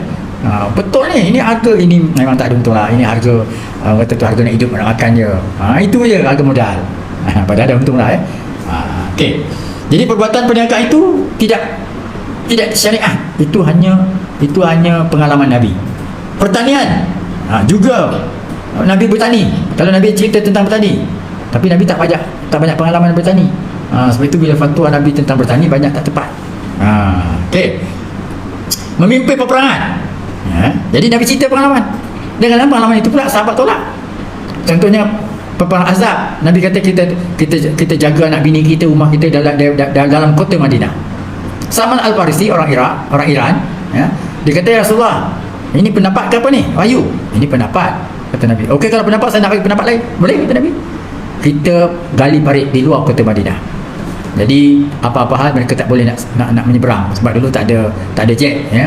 Kereta kebal pun tak ada, ya. Yang ada kuda, ya, paling tinggi pun gajah, kan. Kalau gali parit susahlah gajah tu nak melangkah, ya. Jadi itu strategi yang sesuai pada zaman itulah. Zaman sekarang tak boleh gitu, ya. Nampak orang nak serang kita, ya, jet pejuang dah siap, kita gali parit. Ini sunnah Rasulullah, gali parit. Bodoh namanya, ya. Dah tahu dah pakai jet, pakai gali parit buat apa? Kan? Tapi kalau gali parit nak menyuruh dalam tu, tu cerita lain lah, kan. Tapi kalau nak apa supaya jet tak masuk dalam kota kita, bohong lah, ya. Bodoh lah namanya, ya. Okey. Jadi itu pengalaman Nabi. Semua perbuatan tersebut juga tidak menunjukkan sebagai tuntutan atau syariat yang wajib diikuti. Itu tak wajib. Itu berdasarkan kesesuaian lah. Kan macam sama Farsi, dia tolak pendapat Nabi dengan cara yang baik dan mencadangkan pendapat yang lain. Okey. Hal itu kerana ia bukannya atas dasar perutusan dan wahyu. Jadi gali parit tak gali parit itu bukan wahyu. Juga bukan sebagai syariat. Itu bukan syariat. Kalau ada Al-Quran kata, wahai Muhammad, tentera akan datang, maka hendaklah kamu gali parit. Itu syariat lah, tapi tak ada Al-Quran macam tu. Kan? Selepas itu baginda bersabda, dalam bab lain pula, pada satu ketika baginda melihat orang ramai mengkahwinkan bunga tamar. Pokok tamar dibuat kahwin macam kita lah, kita kahwin dengan dia supaya baik buahnya. Baik buahnya lagi baik. Sekarang kebanyakan durian rendah-rendah dah ada hasil. Dulu puluh tahun baru dapat hasil. Sekarang ni tak berapa lama, tak 10 tahun ni dah ada hasil. Sedap lah tu. Dan besar pula. Jadi Nabi pun kata bila tengok orang kahwinkan buah tamar, baginda datangkan pada pendapat dia. Baginda mengajar mereka supaya tidak berbuat begitu. Dia kata, kenapa kahwin-kahwin pokok ni? Supaya buahnya berkualiti, ya Rasulullah. Tapi Nabi cadang, mulai hari ni jangan kahwinkan pokok. Sebab pada logiknya, Tuhan dah cerita baik dah. Buat apa kita buat benda baru pula, ya? Kan, kahwin pula pokok. Jadi ajarlah, jangan buat begitu. Bila Nabi kata, sahabat pun tak buat. Jadi pokok tamar tidak dikahwinkan. Tak lama bila dapat hasil, maka namun didapati buah tamar kurang bermutu, hasilnya tak baik. Macam kita sawah lah, ya, padi kita kan. Dulu padi kita setahun sekali je, tapi dengan teknologi kita boleh mampu menghasilkan padi dituai 2 tahun sekali. Kalau kita ada teknologi besok, kita cepatkan lagi 3 kali setahun. Itu tak perlu rujuk pada syariat. Itu pengalaman kita. Kita kahwinkan pokok, mangga dengan pelam, dah jadi apa dah? Jadi apa kalau mangga pelam? Manggelam, ya. Apa lagi? Apple dengan mangga, apple mangga. Kemudian bukan sekadar itu, seladang dengan apa? Lembu. Selembu apa? Jadi apa jadi? Selembu. Itu. Ya. Itu yang yo, ya. Banyak. Itu pada kita je. Tapi jangan buatlah dengan anjing dengan babi, ya. Kucing dengan babi, tak boleh dah. Apa lagi? Kambing dengan anjing, kamjing, tak boleh lah. Itu tak boleh, ya. Tapi yang boleh lah. Okey. Tapi bila amaran Rasulullah tu ada penandanya. Misal apa? Berbanding dengan padang-padang gandum di Mesir, berbanding dengan padang gandum di Texas, Amerika. Walaupun ladang gandum di Mesir ni dianiayai oleh Amerika dengan berbagai syarat suatu perjanjian Camp David tu, hasilnya teknologi kurang dipakai, tapi hasilnya bagus. Kualiti gandumnya di Mesir bagus, sehingga kadang-kadang melebihi hasil daripada keluaran Amerika. Tapi Amerika yang hasil dengan teknologi tinggi, banyak menggunakan genetically modified, ada benih-benih yang dia apa ni digunakan teknologi yang apa kata yang kacukan, hasilnya banyak gandum dan mereka menghasilkan banyak radang saluran darah. Okey, itu ya. Radang itu dia punya hasil, dia bezanya lah. Jadi kalau di masa itu kurang, teknologi tak banyak, yang gandumnya bagus, seratnya bagus, dan segi hasilnya banyak, tak mendatangkan masalah jantung. Ya, mereka itulah bezanya lah, hasilnya lah. Okey. Pandangan saya. Jadi pandangan tu bagus. Dan bila kita mengulas tentang saranan Nabi itu, bukan kita mengulas dalam bentuk mengulas terhadap syariat, ya. Kita hanya mengulas itu dari sudut relevan atau tidak relevannya pendumbangan ataupun mengahwinkan atau mengkacukkan benda-benda itu menurut pekajian semasa. Dan memang kita tak dapat nafikan bila kita buat satu benda yang cepat, mesti ada dia punya keburukan, ya. Mesti ada keburukan. Jadi kita nak 2 kali setahun 3 tahun boleh buat, teknologi boleh, tapi mesti ada kesan negatifnya. Setiap benda terutama yang kita buat, manusia buat, mesti ada dia punya, ada positif, mesti ada negatif dia, ya. Itu memang kita tak dapat nafikan, ya. Sama ada benih ke binatang ke atau apa pun, macam contohnya sekarang ni kan, kita nak beli durian, tak nak durian yang benih kampung tu berapa puluh tahun baru nak dapat hasil. Tapi ada baiknya, beratus-ratus tahun pokok tu boleh hidup. Kita beli yang instant ni, boleh pergi kat nursery, setinggi kita pokok durian tu, belilah, mahal lah, 1,000 lebih, tanam. Dalam masa berapa tahun dia boleh hasil. Dia tak payah tinggi-tinggi, tapi berapa tahun dia boleh tahan. Dia ada kajian dia buat. Dia tak boleh tahan macam pokok kampung berapa tinggi, berapa masih berbuah lagi. Jadi setiap benda yang ciptaan manusia ni, bila ada dia punya positif dia, tentu ada di sana negatifnya. Maka tak salah kita membuat komentar tentang apa yang manusia buat, sehingga kita membuat istifadah, membuat kesimpulan bahawa ada baiknya pandangan Nabi sallallahu alaihi wasallam. Tapi itu bukan mewajibkan, dan itu bukan syariat, itu hanya pengalaman saja.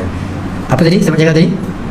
Ada juga macam di Selangor contohnya, ya, pengeluaran padi kita merupakan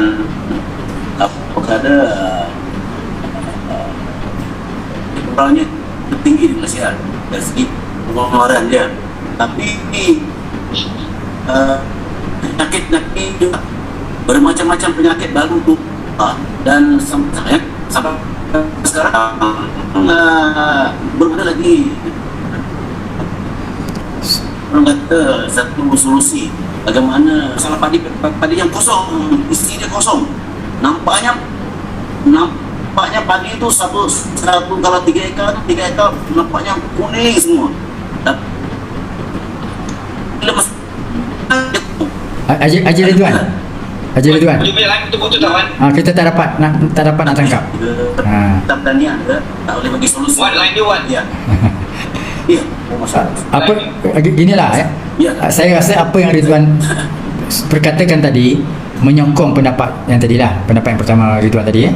Tapi kita tak dapat tangkap sebiji-sebiji, ya. Cuma kita agak-agak aja apa yang Haji Ridwan cerita tadi tentang apa di Selangor baik, tapi hasilnya tidak ada yang kosong. Itu je saya dapat tangkap, ya. Itu hanya menyokong pandangan Haji Ridwan yang pertama tadi. Betul itu, ya. Tak salah kita membuat pandangan.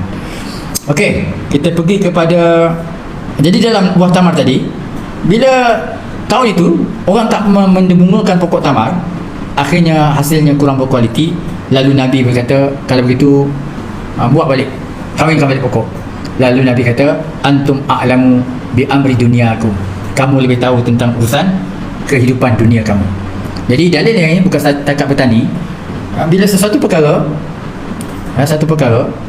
bila sebelum kita nak memutuskan hukum dia, adakah dia patut kita rujuk kepada sumber syariat atau tidak, kita kena pastikan ini urusan dunia ke ataupun urusan agama.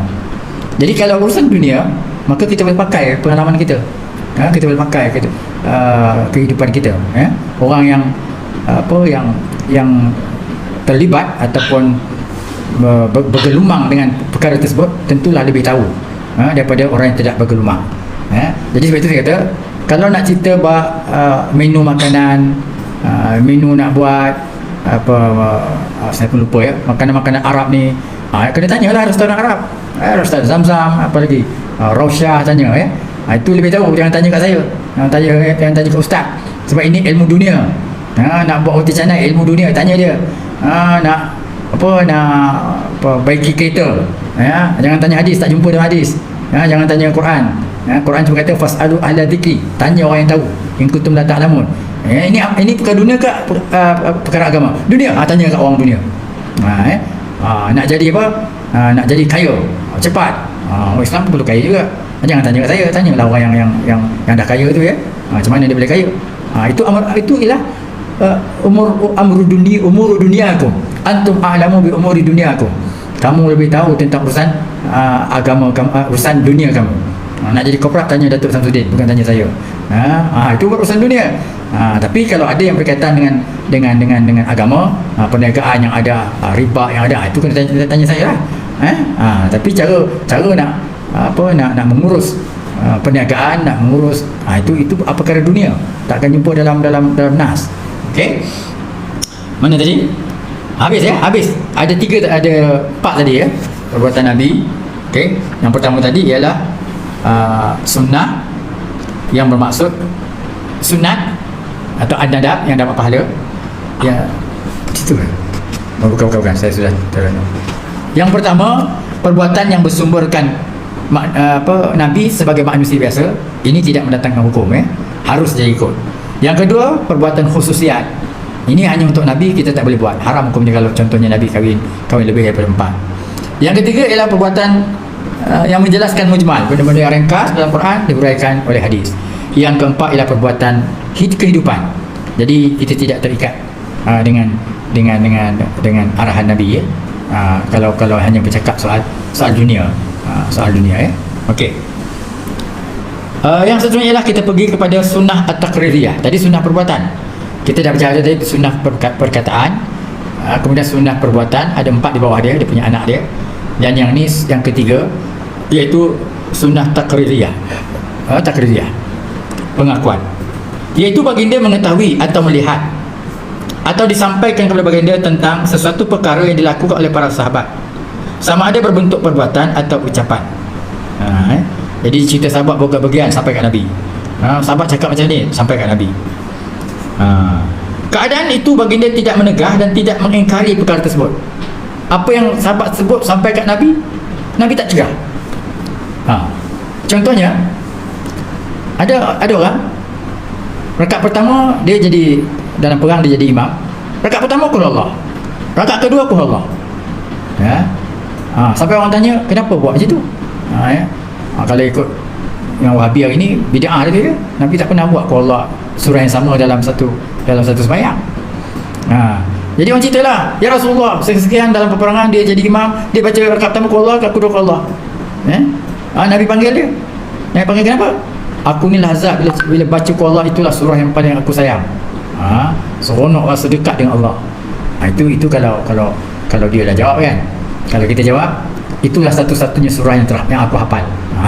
Itu kalau orang Melayu orang Melayu sebenarnya inna ataina qul Allah inna ataina. 2 surah itu je yang hafal. Tapi sahabat ni bukan, kerana dia seronok nak sebut membesarkan Allah. Rakaat pertama qul Allahu ahad, Allahus samad, lam yalid wa lam yulad. Rakaat kedua qul Allahu ahad. Nabi tak kata apa-apa. Itu menunjukkan Nabi mengakui perbuatan tu boleh dibuat. Kita baca kat pertama ayat kursi, kedua ayat kursi, boleh. Tak ada bid'ahnya, tak ada masuk nerakanya. Nabi tak ada kata suruh, tapi Nabi tak larang pun, boleh. Itu namanya sunnah, pengakuan Nabi. Okey, mana tadi Lantaran itu disebabkan tidak ada tegahan dan bantahan daripada baginda, ia dikira sebagai dalil pensyariatannya. Bila tak ada tegah, kalau tak ada larangan, bolehlah tu ya. Di mana kiranya ia tidak disyariatkan, sudah tentu baginda tidak mengakuinya. Kalau tak disyariatkan, tentu Nabi marah, pandai kau baca qul Allah rakaat kedua pertama, tapi Nabi tak marah pun, boleh. Di mana kiranya ia tidak disyariatkan, sudah tentu baginda tidak mengakuinya, kerana Allah menjamin baginda bersih daripada suci, daripada dosa, dan kekerasan manusia untuk mencegah kemungkaran. Ya, sebab Nabi Allah dia kata, ya ayyuhar rasul, wahai rasul, balligh ma unzila ilaika min rabbik, sampaikan apa yang diturunkan kepadamu daripada Tuhanmu. Wa illam taf'al, kalau kamu tak sampaikan, fama ballaghta risalata, engkau sudah tidak menyampaikan risalah. Wallahu ya'simuka minan nas, Allah telah memelihara kamu daripada manusia. Maksudnya Nabi tidak akan berdiam diri dalam kemungkaran, sebab Allah dah jamin, Allah pelihara dia. Ya. Kita tidak. Kita ni jenis tak sampai hati nak menegur, kan? Tengok kawan kita buat maksiat, aku tegur kan, kacau aku kan, bilang sahabat kan, jadi tak tegur. Tapi Nabi tidak begitu. Kalau mungkar dia akan tegur. Nabi peduli apa? Allah selamatkan dia. Kalau dia tak sampaikan, dia telah menyembunyikan kebenaran. Jadi berdasarkan itu, tidak ada satu benda pun yang Nabi diam. Kalau diam itu menunjukkan boleh itu. Kalau kemungkaran tak mungkin Nabi berdiam. Contoh yang lain, nanti perkataan, contoh lain ialah makan. Bila satu ketika Nabi datang jemaah, datang rumah sahabat, Nabi ada, maka orang dapur masak dab. Dab ni biawak lah. Tapi biawak padang pasir tak sama biawak Malaysia. Biawak Malaysia makan benda kotor. Biawak padang pasir dia makan plastik, kadang-kadang batu dia makannya, dia makan rumput, kadang-kadang sampah. Dia tak ada makan benda kotor. Itu satu beza dia. Yang kedua, biawak padang pasir, dia tak munafik dibandingkan dengan biawak Malaysia. Biawak Malaysia ni munafik. Macam datang munafik, lidahnya bercabang dua. Biawak padang pasir, lidahnya satu. Dia tak ada macam ni, satu. Okey, banyak kelebihan biawak ya. Tu nak tahu lebih lanjut, tu kita kena cerita PM tepi ya, PM tepi. Tak boleh cerita sini ya, kelebihan biawak ni. Maka bila diedarkan lauk biawak tu, mula-mula orang akan edar dekat Nabi Muhammad SAW, memuliakan Nabi. Sampai kan Nabi tengok biawak dab ni, Nabi tolak ke sebelah. Orang sebelah tengok Nabi tak makan, tak berani makan, tolak lagi sebelah. Yang sebelah pun tak berani makan, tolak lagi. Sampai kat Khalid Al-Walid, Khalid Al-Walid yang Saifullah, pedang Allah tu, yang selalu berada dalam medan tempur, jarang berada kat rumah, dekat padang pasir selalu, apa ada makan lah kan. Khalid Al-Walid. Jadi lalu ke depan dia, walaupun Nabi tak makan, sahabat tak makan, Khalid Al-Walid makan. Bila makan, orang lain lepas makan lah. Nabi tak larang pun. Nabi diam je, dia nampak, diam je. Akhirnya orang tanyakan Nabi, kenapa kau tak makan? Khalid Al-Walid makan, kau tak larang. Nabi kata, sebab aku tak biasa. Aku tak biasa makan benda macam tu. Jadi Nabi tak makan tu bukan kerana haram, tapi budaya. Macam kita lah kan, ada setengah orang boleh makan arnab, saya boleh makan arnab, bini saya tak boleh. Kacau lah. Bila masak dibuangnya ke jiran. Bukan setakat tu ya. Satu ketika dulu dia suruhnya saya pergi pasar beli ikan luar biasa. Apa luar biasa? Saya beli dari ikan todak. Ikan todak. Itu luar biasa. Bawa ke rumah, takut dia dikasih orang lain dah. Tak berasa lah makan ikan todak. Sampai sekarang tak makan ikan todak ya. Bukan haram, tapi dia tak boleh. Kan macam arnab, mesti orang tak boleh makan arnab, kesian macam kucing. Tak makan arnab. Macam itu juga lah Nabi tak makan dab, bukan kerana haram dab tu, tapi bukan budaya dia makan biawak. Saya pun bukan biasa makan biawak dab ni, tapi selalu makan. Bila saya pergi ke Besir, ada seorang sahabat tu tapi dah meninggal lah. Lama dia berbelas tahun, 20 tahun lebih duduk kat Besir. Dulu jual kicap, jual sos, jual dolar. Anak-anak besar ke sana semua. Balik ke Malaysia, anak tak nak, balik Besir. Kita panggil dia Haji Syari. Tapi 2 tahun lepas sebab dia meninggal, bila balik Malaysia, dia nak buat mata. Sikit-sikit dia nak buat mata macam saya buat kan. Dia buat dua-dua sekali. Dia pun ada kecil manis, buat dua-dua sekali, buta. Dan buta dua-dua tu menyebabkan dia uzur, meninggal, orang Perak. Tapi semasa duduk di kat Mesir berpuluh tahun tu, orang Malaysia datang, orang PAS ke, dia Awang ke, ni Aziz ke, orang UMNO ke, semua datang akan pergi rumah dia, sebab dia orang lama. Bila pergi rumah dia, dia mesti bagi sup ataupun gulai lemak. Sedap. Makanlah. Ini gulai lemak apa ni Ustaz jadi? Ini mapati. Tetapi bila kita makan, tengok ada dia punya tapak ini bukan merpati ni dog ni tapi dah kenyang, alhamdulillah. Bila dah kenyang boleh sebut ini bukan merpati ini dog. Jadi selalu dah makan dog. Orang Malaysia sampai pergi mana makan dog. Ya asal min hajar jahannam kan. Itu benda lain tu Hajar Jahannam tu benda lain. Itu mukawiyat. Okay, Haji Ridwan kenal tak dengan Haji Syarif cerita ni? Haji Ridwan, mana Haji Ridwan tak nampak? Pernah pergi rumah dia. Biasanya orang Malaysia pergi rumah dia sebab dia lama kita dulu ada yang lama, Ustaz Ilham pun lama juga, berbelas tahun dekat Mesir. Ustaz Ilham dia pun jurushebat radio Mesir. Hebat tu orang Melayu yang boleh jadi jurushebat, bercakap Arab Ami hebat. Okey, apa saya cerita tadi?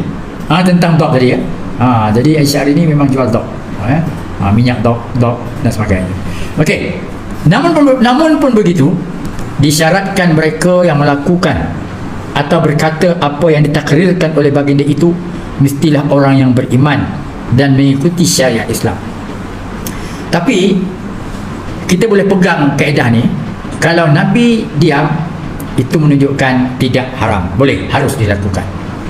Tapi kaedahnya ialah kalau yang buat itu orang Islam, Nabi diam. Tapi kalau orang kafir buat, Nabi diam, kita tak semestinya itu kaedah dia. Mungkin Nabi diam kerana dalam agama dia tak salah.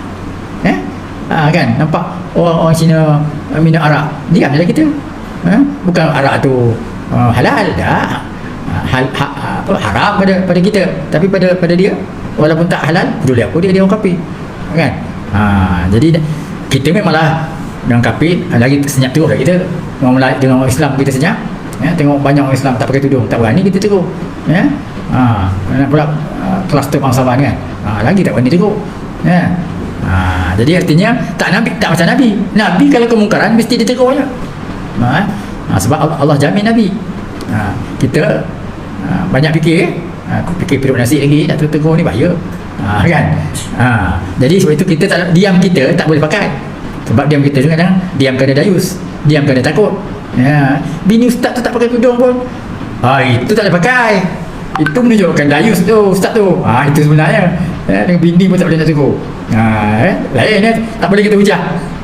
Hujah kalau nampaklah anak Ustaz Osman tak pakai tudung, Ustaz Osman pun tak ada pun anak dia pun tak pakai tudung, boleh lah anak kita tak pakai tudung. Tu tak boleh kias tak boleh kias macam tu tu dia. Tak boleh kata gitu kan banyak macam tu.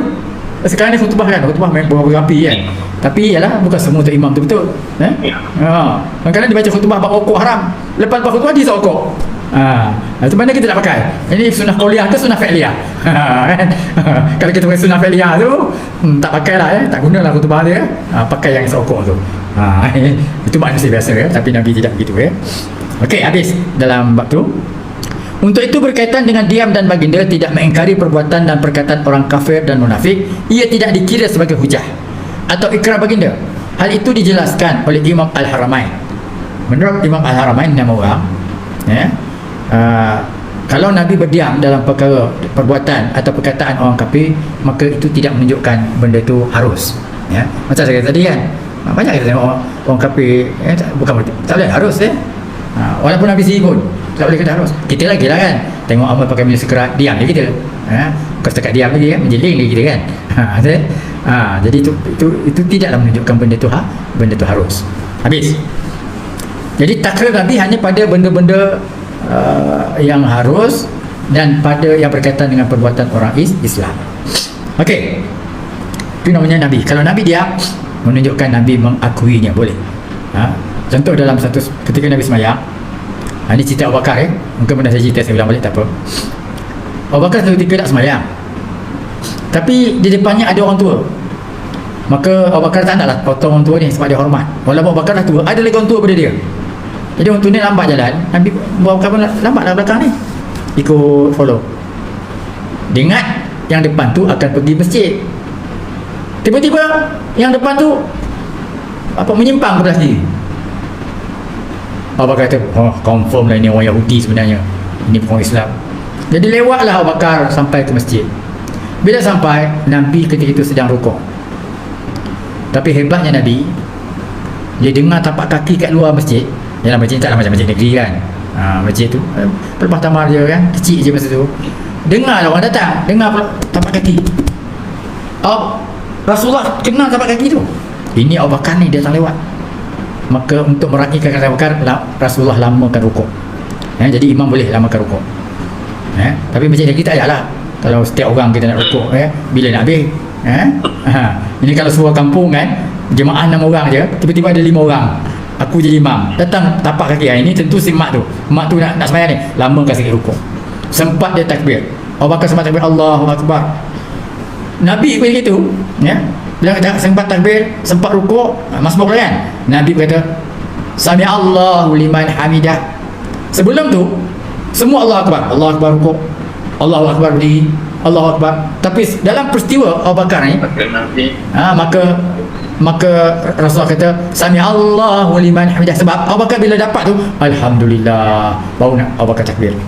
Sempat aku sembahyang, sempat rakaat pertama. Sebab sahabat dulu sangat rugi kalau tak dapat rakaat pertama.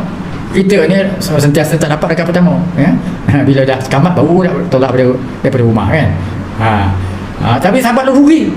Jadi bila dia dapat tu, Alhamdulillah, Allah Akbar, dia berrukuk. Bila Abu Bakar kata Alhamdulillah, segala puji bagi Allah, maka Nabi kata Sami Allahu liman hamidah. Allah telah mendengar orang yang memujinya.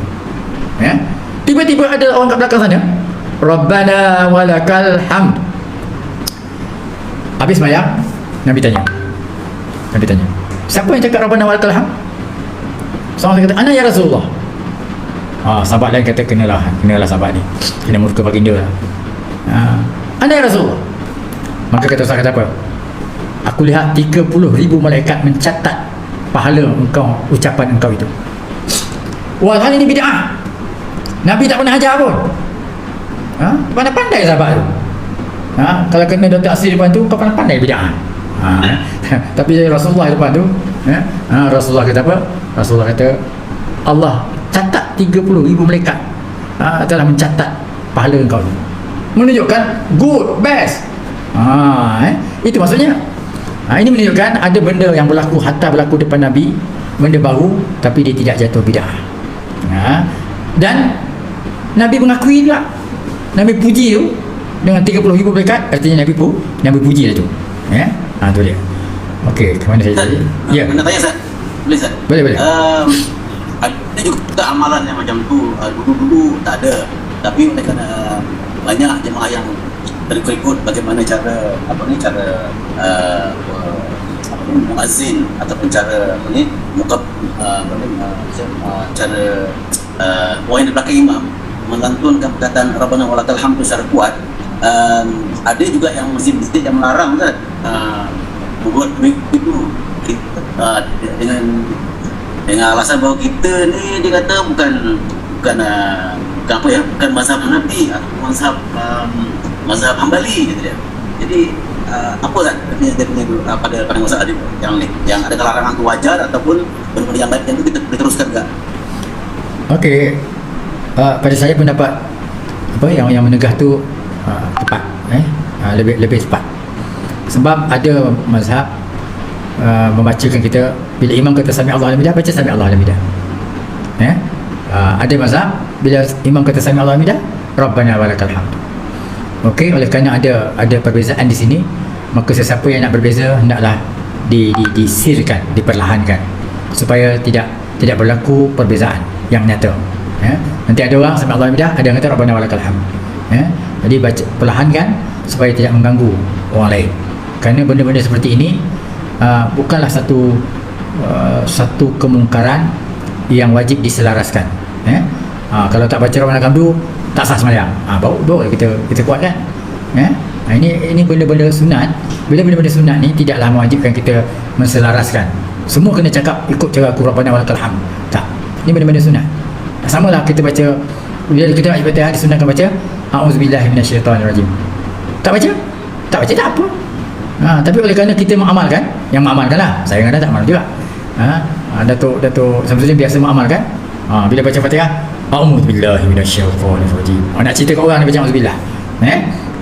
Kemudian barulah Bismillahirrahmanirrahim. Kalau zuhur lah, kalau maghrib Bismillahirrahmanirrahim. Sebelum tu baca A'udzubillah. Jadi untuk keluar daripada khilaf, lebih baik kita senyap saja. Kalau nak baca macam ni, dan perlahan kita seorang dengar. Bawa baca bismillah. Okey. Sebaliknya pula, di sebalik pula di Mekah, dia nak keluar daripada khilaf, imam kat Mekah tu baca bismillah. Tapi untuk meraihkan mazhab dia tak baca kuat. Bunyi tu bismillahirrahmanirrahim.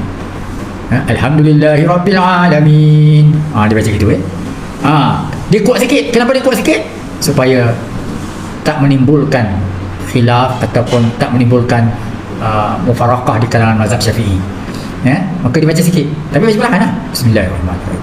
Alhamdulillahirabbil alamin. Jadi orang Syafi'i dia baca, aku dengar. Aku duduk belakang dia baca. Kan bertelingkah dekat maktab. Apa hukumnya kita sembahyang tadi tak baca bismillah? Kita Syafi'i. Bertelingkah lah dia. Ada seorang duduk belakang tu imam. Aku dengar dia baca perlahan je. Itu bijaknya imam Saudi tu. Yang tak bijaknya pengikut-pengikut ni, yang Wahabi ketat ni. Tapi imam yang kat tu dia tahu dia Hambali. Belakang pun Syafi'i ada. Yang lain ada. Jadi bismillahirrahmanirrahim. Dia baca sikit. Berdesir lah sikit orang belakang tu dengar. Jadi akhirnya nanti tak adalah timbul masalah orang Syafi'i nak mufarakah. Balik tadi cerita Rabbana walakal hamd. Jadi dalam hadis ada Rabbana walakal hamd, tapi tidak masyhur dipegang oleh Syafi'i. Mazhab lain pegang macam tu. Jadi oleh kerana kita nak raikan hadis, kita buat sendiri-sendiri je. Jangan kita paksa orang ikut aku. Dengan mengeraskan suara seolah-olah kita paksa orang ikut aku. Itu tak betul. Sama lah doa tahiyat walaupun Nabi mensunnahkannya. Lepas fil alamin indaka hamidum majid, Allahumma ighfirli ma qaddamtu wa ma akhartu. Kalau nak baca perlahan lah. Ini at-tahiyat senyap je. Bila sampai Allahumma ighfirli, kuat pula Allahumma ighfirli ma qaddamtu wa ma akhartu wa ma asrartu. Nak bagi tahu yang dia tu hebat. Aku hafal hadis ni tau. Hadis doa ni mesti kena doa. A'udzubika min fitnatil mahya wal mamat. Min fitnatil masih dajjal. Semua aku doa tu. Tapi at-tahiyat slow je. Sebenarnya tahiyat tu lebih kuat sebab tu wajib. Ada pun Allahumma ighfirli tu sunat. Kalau tak berbunyi pun tak apa sebab dia sunat. Tapi terbalik kita yang at-tahiyat tu senyap je. Bila Allahumma ighfirli baru kuat. Seolah-olah nak paksa orang baca benda tu, ataupun nak bagi tahu aku baca ni benda ni. Aku yang sempurna, yang kamu tak baca tu tak sempurna. Sebaliknya Ustaz Osman Khalil Imam memang tak pernah baca. Walaupun Nabi suruh. Betul. Sebab apa? Sebab pengalaman Tok Imam sendiri jadi makmum, kadang-kadang tertahan-tahan kentut tau. Imam baca panjang benar. Saya kalau jadi imam fil alamin indaka hamidum majid, assalamualaikum. Pada pandangan saya ada orang yang tak sedang menahan kentut kat belakang. Jadi bila saya bagi salam, selamat sembahyang dia. Kalau saya panjang-panjang, terkemut-kemut orang belakang tu dia tak reti. Kalau kau nak kentut-kentut je lah bagi salam, assalamualaikum, kentut, mufarakah. Tapi banyak orang awam dia tak reti. Dia tahan jugalah. Tahan jugalah ya. Imam pula baca panjang pula. Allahumma ighfirli ma qaddamtu wa ma akhartu. Dia terkemut-kemut kat belakang. Itu pada pandangan saya. Walaupun tak ada tak apa. Tak ada yang terkemut tak apa. Tapi kalau ada saya banyak pahala menyelamatkan dia daripada terkemut-kemut dekat belakang tu. Sebab tu kalau saya jadi imam memang saya tak baca Allahumma ighfirli tu. Nak ikut boleh. Kalau tak ikut pun boleh. Nak baca. Terpulang Okey. Sama macam Rabbana tu ya. Nak baca Rabbana boleh, nak baca Sami Allahu liman hamidah boleh, tapi elok baca pelan-pelan untuk meraihkan orang yang baca lain. Okey? Nak tanya Ustaz. Boleh. Kalau mufarakah kita tak dapat pahala jemaah ke Ustaz? Okey, kalau kita mufarakah kita tak dapat pahala penuh. Siapa tanya tadi? Saya tak nampak. Haji Zainal Okey. Okey. Jadi kalau kita mufarakah, kita hanya dapat pahala sekadar kita berjamaah. Jadi sampai kepada tahiyat tu tak dapat lagi kita sebab kita dah mufarakah awal. Okey, habis itu. Mana saya tadi? Bahagian as-sunnah at-taqririyah. Okey. Aqsamu as-sunnati at-taqririyah. Macam mana sunnah fi'liyah tadi ada 4 bahagian. Maka sekarang sunnah at-taqririyah, pengakuan Nabi. Berkaitan dengan ikrar itu, ia dapat dibahagikan kepada 2 kategori. Ada 2 kategori Pertama, ikrar yang terbentuk di mana baginda mendiamkan diri sepenuhnya. Jadi ikrar ni Nabi diam terus tanpa apa-apa tanda atau qarinah. As-sukutu al-mujarradu minal qara'in. Sukut yang kosong daripada qarinah, alasan atau reason. Memang Nabi diam. Tak sampai kat dia Nabi diam aja. Enggak pun tidak pun tidak. Okey, tak ada tanda-tanda lain. Antara contohnya, baginda mendiamkan diri terhadap kelakuan 2 orang budak yang bermain-main perang dalam masjid. Kan masjid tempat mulia. Tapi nampaknya budak main-main pedang. Main-main apa? Kayu main-main pedang lah. Kayu kan. Dalam masjid. Nabi diam je. Nabi diam itu kalau ikut kaedahnya ialah boleh, haruslah. Kalau ada budak main kat dalam masjid boleh. Sebab Nabi tak pernah larang pun budak. Jadi dia boleh menjadi sumber hukum dan boleh dibincang. Jadi setengah ulama kata kita boleh, tapi dengan syarat yang main tu budak. Kemudian yang main tu buat apa? Yang main tu perang, main pedang-pedang. Kalau main game mungkin tak boleh kot. Jadi boleh dibincang lah. Asalnya kenapa Nabi diam? Pertama budak belum mukallaf lagi. Jangan nak tengok pula budak tu siapa, umur berapa tahun. Tu kena bincang lah kan. Budak umur 10 tahun ke, 12 tahun ke, 14 tahun ke, budak umur 7 tahun ke, tengok dari situ. Baru kita boleh istimbat. Yang kedua yang Nabi kata permainan perang, main-main pedang. Jadi kalau game boleh ya, main game. Sekarang main game kan, WhatsApp. Kena tengok lah tu. Tu berbincang. Okey. Yang kedua, baginda mendiamkan diri mendengar dua orang wanita hamba yang menyanyi dan melakukan syair yang menyeru pada pengorbanan, penebusan tawanan dan menaikkan semangat kepahlawanan pada hari raya. Jadi pada satu hari raya, tiba-tiba dia ada dua ayat di sini ya. Satu cerita orang main tarian perang, ya. Aisyah duduk di belakang Nabi. Nabi diam je. Bahkan Nabi offer lagi, nak tengok? Tengok duduk belakang aku. Orang jangan nampak kau boleh nampak orang. Sampailah Aisyah jemur dah jemur dah. Okey, sudah. Ini satu. Bila berlaku? Time raya. Okey, yang kedua, ni kisah ni dua orang menyanyi. Perempuan nyanyi. Nyanyi cerita perang, cerita pengorbanan, hari raya juga. Nabi tak larang. Kalau dah haram tentu Nabi larang. Larang tu mungkin dua perkara. Pertama, larang kerana dalam masjid. Yang kedua, larang kerana perempuan tu, suara perempuan tu. Jadi ini adalah pengakuan Nabi, berarti boleh. Tapi bila dibincangkan tentang bolehnya, ulama akan membincangkan banyak sudut. Pertama, kalau penyanyi tu penyanyi macam mana? Maka ulama kata dia bukanlah penyanyi profesional. Dia penyanyi orang kampung, bukan profesional. Dia menyanyi suka-suka lah, hibur-hibur hati sendiri. Yang ni dibolehkan oleh ulama. Kalau dia penyanyi profesional, contohnya Siti Nurhaliza, tak boleh. Sebab dia profesional. Siapa lagi saya tak ingat yang lain siapa lagi penyanyi profesional? Itu tak boleh ya. Ulama kata dia penyanyi yang tak profesional. Penyanyi saja-sajalah. Satu. Yang kedua, yang seni kata nyanyinya ialah perang, tak ada puji nafsu, tak ada memuji perempuan. Bolehnya kat situ. Yang ketiganya, ulama kata ini cerita hari raya. Bila hari raya kita longgar sikit hukum. Macamlah saya kan, kalau saya nak kahwinkan anak saya, kalau buat senyap dia macam kenduri kematian. Jadi anak cadanglah, pasanglah Buya buat nasyid sikit. Pilih nasyid yang baik-baik. Boleh ni majlis kahwin. Bagi gembira sikit. Okey, pasang kuat, pasang, tak ada masalah. Ini majlis kahwin. Macam mana majlis raya? Nabi benarkan penyanyi itu bukan penyanyi popular. Jadi kita boleh istimbat hukum lah daripada sini. Tapi kena tengok banyak dimensi. Penyanyinya siapa, apa seni kata nyanyinya, bila masanya, maka timbullah ijtihad ulama yang mengharuskan nyanyi pada hari-hari kebesaran, hari raya, hari orang kahwin. Tapi ada syarat-syarat dia, ada dawabit dia, garis panduan dia. Begitu juga kalau nak tarian perang, boleh. Tapi bukanlah tarian yang seperti kita tengok TV. Tarian budaya. Tarian budaya ni kalau di Turki lain cara dia, kalau di Mesir lain cara dia. Tengoklah filem-filem Mesir dia pegang kayu, dia boleh menari dan sebagainya. Okey, jadi ada pengakuan Nabi diam terus. Contoh yang pertama tadi, dua budak main dalam perang. Dan ada juga diam Nabi itu, dia diam dan tidak melarang, bahkan membenarkan. Ini yang pertama, ikrar yang berbentuk diam. Yang kedua, ikrar yang berlaku dengan diam serta ada isyarat. Dalam bahasa Arab disebut as-sukutu.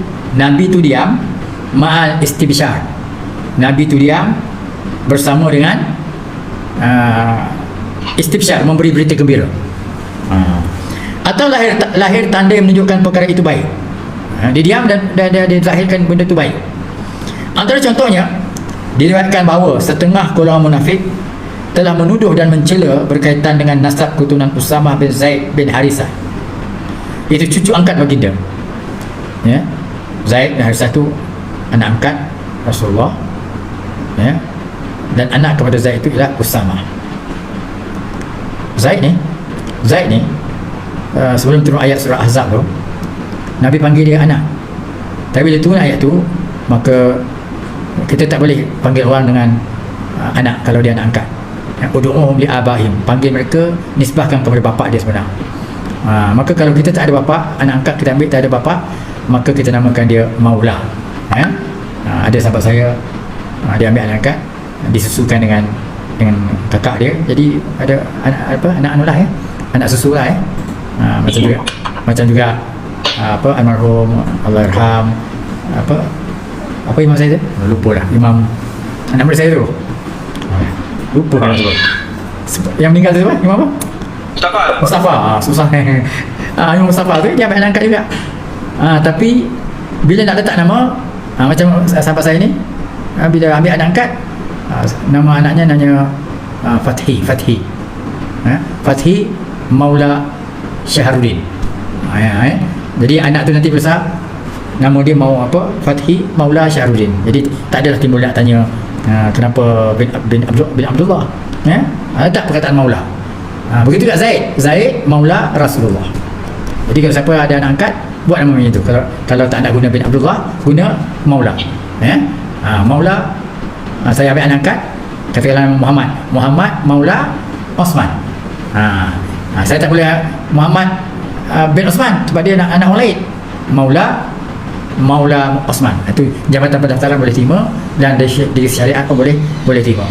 Jadi patah balik, Usamah ni, Zaid bin Harisah ni lahir anak tu namanya Usamah. Jadi Usamah tu titlenya cucu angkat Rasulullah sallallahu alaihi wasallam.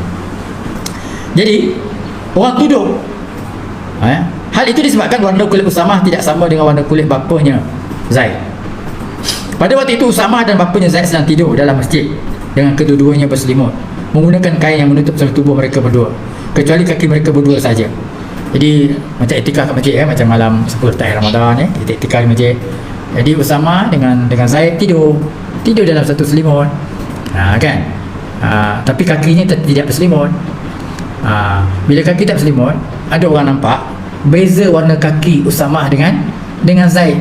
Mungkin seorang tu agak gelap sikit, seorang ni akan putih sikit.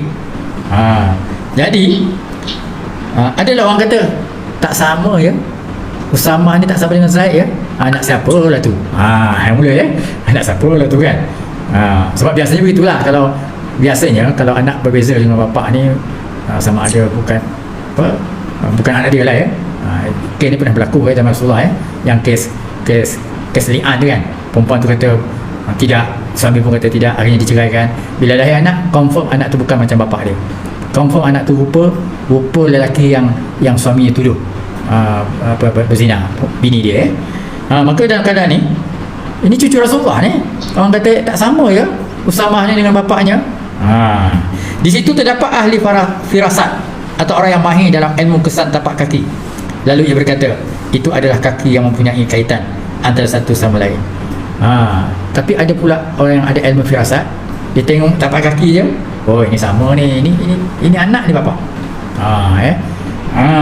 Jadi bila ada hal ini diriwayatkan oleh Aisyah, fasurra bidzalika Nabi, maka gembiralah dengan firasat, tukang firasat tadi, bergembiralah Nabi SAW, wa ajabahu, dan mengkaguminya. Maksudnya Nabi seronok muncul ada ahli firasat ni. Dengan ilmu ahli firasat telah mensabitkan Usamah tu adalah anak Zaid bin Harisah, cucu Nabi SAW. Okey, konteks tersebut dan dengan ikrar baginda itu, ilmu firasat ditetapkan sebagai salah satu kaedah untuk menetapkan nasab keturunan yang mana ia diterima oleh jumhur ulama. Jadi asalnya kan tak boleh lah tiarata, wala adwa, tak boleh kita main firasat-firasat, tidak boleh kita meramal-ramal.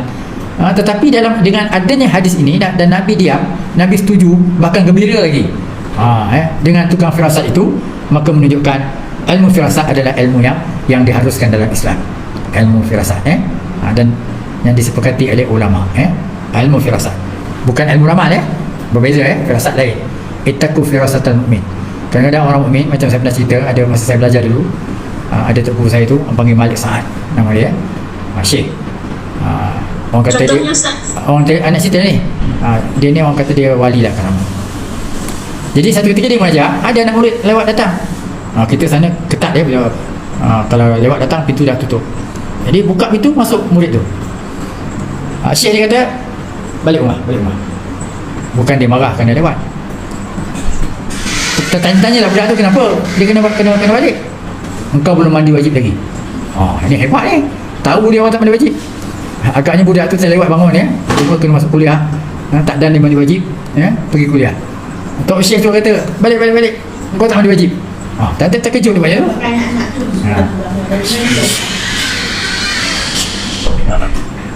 Mas ni sekejap sikit masuk sini. Okey. Betul. Okey. Jadi itu namanya firasatan mukmin. Takutlah kita terhadap firasat orang yang beriman. Sebab kalau Allah nak buka, Allah boleh buka orang yang dekat kepada dia. Namanya ilmu kasyaf Allah buka kasyaf, boleh nampak. Macam dia macam juga Imam Syafi'i. Imam Syafi'i satu ketika dia nak belajar, ternampak anak dara, nampak awet, tengok betis je. Zaman dulu buka sampai ke lutut dia, nampak betis, nampak bawah buku lali je. Imam Syafi'i yang kuat hafalan tu, dia kalau nak hafal tutup sebelah, takut masuk dua-dua belah. Tapi kalau nampak awet, nampak bukan betis nampak buku lali awet ni, lupa Quran. Bila sampai tak bunyinya wakil. Dia ada firasat. Aku tahu kau tak ingat Quran ni. Kau tahu apa sebab? Pada matamu ada zina. Zaman Rasulullah pernah berlaku ni, sahabat-sahabat pernah berlaku. Maksudnya kau tadi tengok zina kan? Sebab Nabi kata, dua mata berzina, dua tangan berzina, dua kaki berzina, confirm zina tu pada faraj. Macam mana dua mata berzina? Dua mata berenungan, dua tangan berpegangan, dua kaki merendak-rendak. Itu sebenarnya zina. Cuma confirm kalau berlaku pada faraj. Jadi Imam Syafi'i telah mengaku, syakautu ila waqi'in su'a hifzi. Aku mengadu kepada tok guru aku Waqi' buruknya hafalan aku. Fa arsyadani bitarkil ma'asi. Lalu Waqi' pun syarah dekat Imam Syafi'i, tinggalkanlah maksiat, tinggalkan maksiat mata itu yang kau buat lupa. Fa arsyadani bitarkil ma'asi, tinggalkan maksiat. Li'annal ilma nurun, kerana ilmu itu cahaya. Wan nuru la yahdi lil qalbi, dan cahaya tak boleh masuk kepada hati yang bermaksiat. Ini pesanan Waqi' pada Imam Syafi'i. Dan artinya Waqi' ada kasyaf, ada firasat. Dia boleh nampak apa yang berlaku pada Imam Syafi'i. Jadi tak mustahil ini ilmu ni Tuhan bagi. Bukan diusaha. Saya nak menuntut ilmu kasyaf, tak ada. Sama juga wali, aku nak jadi wali, tak ada. Ini Tuhan pilih. Orang ni ikhlas, buat benda sunat, buat benda wajib, buat benda sunat. Itu je nak jadi wali ni, Allah akan bagi. Kalau semayang, jaga khusyuk, tawaduk, insya-Allah akan buka banyak lagi perkara-perkara. Kita semayang ni sama, tapi orang lain nampak lain. Datuk Bakar nampak lain, Datuk Tuan nampak lain, Haji Ridwan nampak lain, Haji Maksud nampak lain, semua nampak lain, saya pun nampak lain. Ikut tingkatan solat kita itu. Okey, ingat sekali itu. Okey, ada soalan lain? Tadi kita dah lewat. Tadi kita tangguhkan. Bismillah walhamdulillah wassalatu wassalamu ala rasulillah. Allahumma faqihna fid din wa 'allimna at-ta'wil. Allahumma nawwir qulubana bi nuri hidayatika kama nawwartal arda min syamsika abadan bi rahmatika ya arhamar rahimin. Allahumma inna na'udzubika minal baras wal junun wal juzam wa min sa'il asqam. Allahumma ij'al jam'ana jam'an marhuma wa tafarruqana min ba'di tafarruqa ma'suma. Wa sallallahu alaihi wasallam Muhammad wa ala alihi washabbihi ajma'in. Alhamdulillahi rabbil alamin. Bismillahirrahmanirrahim. Al-'asr. Innal insana lafi khusr. Illal ladzina amanu wa 'amilus solihati wa tawassaw bil haqqi wa tawassaw bis sabr.